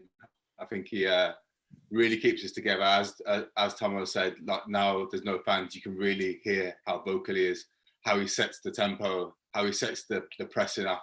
And I think he's been knocking on that England door for 2 years. I don't know what else he has to do to really get in there, but he's going to be my unsung hero. We're going to bring in another guest to have their say on our final 2 topics. Delighted to welcome into Wolves TV Matchday Live Extra producer SX, aka Sam. How are you, my friend? Good, man. How are you doing? I'm very good. We are just kind of going through some of the highlights of the season and unsung hero. Alex Rae's gone for Matt Doherty. Carl Ikeme's gone for Conor Cody. Tomo's gone for Johnny. I'm going to go for Leander Dendoncker as my unsung hero of the year. Where would you go? Jota. You go Jota? Yeah, I'd go Jota, man. I think he always provides what we need. Do you know what I'm saying? I feel like he's always He's always there. He never misses, man. I feel. It's a worthy one in there. I love the fact as well, by the way, that we've all gone for different people. Yeah. I was just watching before I jumped on, and when you were talking about favorite goal, was it? I think. Yeah. I was like, everyone is. Yeah, that shows how good of a team we are, though. And also unlucky. I've got to put my special sunglasses on because I don't need to see. I've been crying this game. You know what I'm saying? I've been crying. Like rag and bone man there, big man. I get that all the time. Tell me about it. The big one that we wanted to get from you, that everyone's going to have a go on, is the moment of the season. We are 366 days into competitive football, even longer when you count the Premier League Asia Trophy of last year. There's an awful lot to pick from, SX. Where would you go for your moment of the season? I mean, it's hard to think because with the whole lockdown as well, I've kind of forgot. But I would probably say for me, I would just physically remember specifically, when we won against Man City. That to me was just like I was on my toes, man. So that would be my moment for sure. Man City home or away? When did we win 3-2? Was that at home? That's home. Yeah, it was home. Home. Alex, Rae, what would you go for as your highlight moment of the season? It's very difficult to say, Mikey. I was actually going to say the Man City because of the manner. When you're 2 goals down, you come back. But I still think there's a moment to be had. I think there's still some mileage in this Europa League campaign. I think we're in a very good place with Olympiacos. So I think we can overturn them. And you never know. With this team, the way they set up, they could go the whole hog. All right, I'm going to put Man City home / to be confirmed for Alex Rae. Carl Ikeme, what are you going for as moment of the season? The Man City games were special, but I've gone for Tottenham away. I think to come back from behind, I think the excitement around the game as well. The goals, the build-up for the goals as well. I'm going to go for Tottenham away. Tomo? I'm going to agree with a couple of the others. Man City, home. So, being 2-0 down and for Doc to get the winner. So, late on, I thought it was just shows you the character of what they've got in this team. I feel like I want to be different to all of you. And I'm actually going to go for Man City away because it came off the back. I'm looking at our producer, Yanni. That wasn't it a couple of days after Besiktas game? I should check that in my own notes. I've got it written down here. Yeah, but it was the game after it. Yeah, so it came off the back of it, SX, and it was like to go away to the champions and to get that result on the end of a big week. That was a big, big day. Definitely, man. 2-0. It was 2-0, wasn't it? Or am I like, yeah, it was. Yeah, it was, and it came off the back of Willy Bolly's. One goal in the 90th minute. End of a week where they'd won against Watford as well, which was the first Premier League win that kind of went through there. So a couple of votes for Man City home, one for Man City away, one for Spurs away. I can't believe, by the way, SX, that you've not chosen the night that you performed on the pitch at Molineux as your moment of the season. Oh man, that should have been what I said. That should have been it. But yeah, no, it's always a good. So every game's interesting, There's always a story to tell. Today, I think it was unlucky, man. Because what's life like as a Wolves fan, moving in the circles that you do and going to the places that you are going in your career? That there's not a lot of people who probably know exactly where Wolverhampton is sometimes when you get out of the Midlands, let alone now the football team's doing so well. I think now, whenever I go to America and work out there with musicians, they'd be like, where are you from? And I'd be like, do you know where Birmingham is? I'd be like, yeah, it's 10 minutes away from there. But now it's like, I can actually say Wolverhampton and people are like, oh, the football team. And I'm like, yes. So it's good, man. People actually know now. But the only sad thing for me traveling and doing all this is I don't get to see as many games as I want to with time differences and whatever. But yeah, it's hard. It's hard being a Wolves fan, man. yeah, it has been for an awful long time. But these are the best times to be a Wolves fan right now. It definitely is, man. I always say, I actually worked at Wolves, in 2015 when we was in League One, and it was just seeing from then to where we are now, it's just like I can't even be mad about today's game. I can't even be mad. I'm not allowed to be. I'm grateful that we're even finishing 7th or wherever we were going to end up. But yeah, it's still good, man. We're doing really well. Well, this is the thing, isn't it? Like Alex, Rae, Carl Ikeme, Tomo, you can all come in on this. You know, we have seen so many highs and lows, an awful lot of lows. Even though we're disappointed today, you have to just accept that these are the highest times that we've seen for an awful long time. Yeah. Go on, Tomo. Yeah, so look, since Nuno's come in, it's been a breath of fresh air, hasn't it? The way that he's come in and transformed the team, the players, the improvement that we've seen from a lot of the players that he's brought in or were at the club at the time, your Conacardis and your Doughties, it's been unbelievable. And it's happened so fast. It's been pretty rapid in the incline, what we've done, and watched the way that the team's played and the opposition who they've come up against. Because all of a sudden you're going into the Premier League and some people thinking can they cope with it? Without doubt. To finish 7th twice in 2 years, to be in the Premiership and to go up against some of the big boys and not look threatened by them, it's been unbelievable. So look, I think that it's been an absolutely outstanding time to be a Wolves fan. Mikey, do you know when you're listening to, you're speaking to fans there and you're talking about it's a great time to be a fan, and Tomo's been there. I think back to my good period when I was at Sunderland. We had 2 top 7 finishes back-to-back seasons. We just missed out in Europe. And whenever I go back to the Northeast, the supporters always remember that particular time because it was great. They were on a crest of a wave. And if you look at it from then till now, you know, they've had some terrible times. So you have to enjoy these moments, you know, because it's great to watch. It's exciting. And then you're batting about Europe as well. So, you know, you have to remember the bad times to enjoy the good times as well. James? Yeah, I'm someone who's experienced a lot of heartache at Wolves, double relegations, promotions as well. So to put it in context, I don't think we would have thought that we would have been in this position so soon, especially when we got relegated to League One. So to like Thomas said, to finish back-to-back 7 finishes is incredible with a European campaign that's still ongoing as well. It's a great time to be a Wolves fan, and you don't want to step off this ride at the minute because you just don't know where it's going. You always I think we're enjoying the moment, but we're always thinking we can go a little bit more, and I kind of feel that's where we're at the minute. Not disappointed today. Obviously, the game kind of went how it is, but you can't be disappointed at this Wolves team in a minute.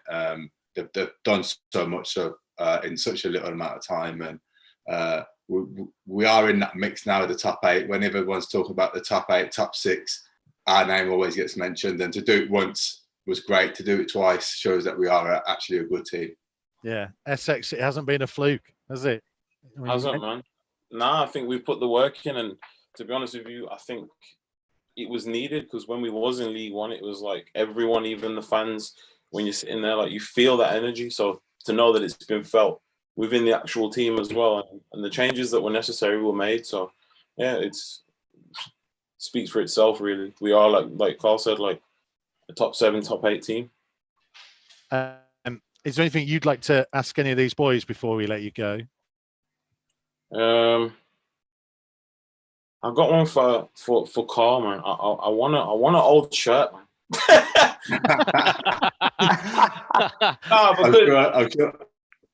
Yeah, when I worked there, like you was the guy, bro. You know what I'm saying? And I need that moment back in my life because it was a moment where we was all growing. So I need something. Give him a pair of gloves, Carl. That's it, man. I need something. I'll give you one of these black. I'll get it to you. I want that Childish Gambino plaque. No more. I think you're having a bad deal though by taking my shirt for that, mate. Bro, trust me, man. I've got a few in my collection, and that's what I need, man. Trust me. I appreciate it, man. I'm happy for how your rise has been. It's been incredible, and yo, he's gonna make me cry, man. It's a great time to be a Wolves fan, and great to have people like you involved as well. Yeah. See, man, we loved watching you on Gogglebox as well during lockdown. And if Carl Ikeme sends you some goalkeeper gloves, if you do more Gogglebox, I'd love to. Yeah, I'm wearing them. You're gonna see me on the sofa eating snacks with these sweaty gloves on. Believe that, 100%. Essex, my friend, thank you very much for joining us on Matchday Live Extra. All the best to you, pal. Speak soon. Easy. Keep going and doing what you're doing, representing Wolverhampton and Wolves. We are just about done. I think the stewards are ready to kick us out of here in just a moment. Just a final word from each of you then on kind of the year we've seen, really. It's just been... It's not over yet. Well, it's not over. It's not over As yet. Alex Rae has pointed out on his moment of the season, could still be yet to come. But on the last 370 odd days that we've seen Wolves of this monumental year, they can be very proud, Alex Rae, of what they've done. Yeah, without doubt. I think everyone affiliated with the club can take enormous credit, getting into next season. And just, I want to make this as brief. Juan Carlos made a really interesting point, and he said, it's obviously been a project since Nuno came into the club, and the trajectory's been absolutely amazing. And they've actually got back-to-back seventh. How do they get to that next level? And the only way you can do that is by adding to your starting 11 so that your squad are then better as well. So I'll be interested to see how recruitment, because it's been top drawer so far since they came in with the project. I look forward to seeing them again next year. The challenge, Carl Ikeme, is to keep progressing in that regard. Yeah, I think so. Like I said earlier, we're all on this ride and we don't want to get off. And I think the summer's a big summer for us. I think to keep the players that we've got and to recruit well to improve that starting 11, like Alex was saying. And it's hard to say that because I'm looking at start 11 and I don't want any of the boys to be taken out at the same time. So I think there's going to be some difficult decisions to be made. And I think it's been an incredible season to do what we've done in Europe and finish seventh with the amount of games that we played and still got more games to play. It's a real big achievement from the club. And I think moving forward, you are kind of looking, we've been mixing with the Tottenhams, Chelsea's, Man United's. We want to keep mixing with them and progress one step further. But at the same time, I'm also a bit cautious because of the quick rise that we've had. It's been something special to watch over the last couple of years, Tom. And you and I have been privileged to have been at pretty much every single one of the games, 57, 58 this year, whatever we're up to. Yeah, so it has been. So love to watch the way that we play and perform. But as the guys are touching on there, so when you are doing well, that is the time to add players to your squad. And that's the important thing, because you can attract them, but also as well, you've got to build that squad up. If you want to move forward, and as you said there, how do we get in touch with that, above sixth? You've got to keep adding quality players to your squad if you're going to push on and get up there and push frequently for like the top four. We hope that when the Premier League season returns, everybody will still be safe and well, and hopefully it won't be too long before supporters can be back involved as well. But from all of us involved at Wolves TV, we hope that we have done enough to try and keep you entertained from the lockdown when it started, through our re-reviewed, revisited, the new series of the Old Gold Club, My Golden Game, to these Matchday Live Extras. Thank you for watching and engaging with everything we've done. Stay safe, look after yourselves. We still have at least one more game to go of this season, and we are not done yet. From Carl Ikeme, Alex Rae, Andy Thompson, Juan Carlos Ikeme, Stephen Hunt, Chris Awelamo for a bizarre about 60 seconds pre-kickoff of this game, and of course Essex as well. Thank you very much for watching. We'll see you all soon. Bye-bye. Cheers, fellas.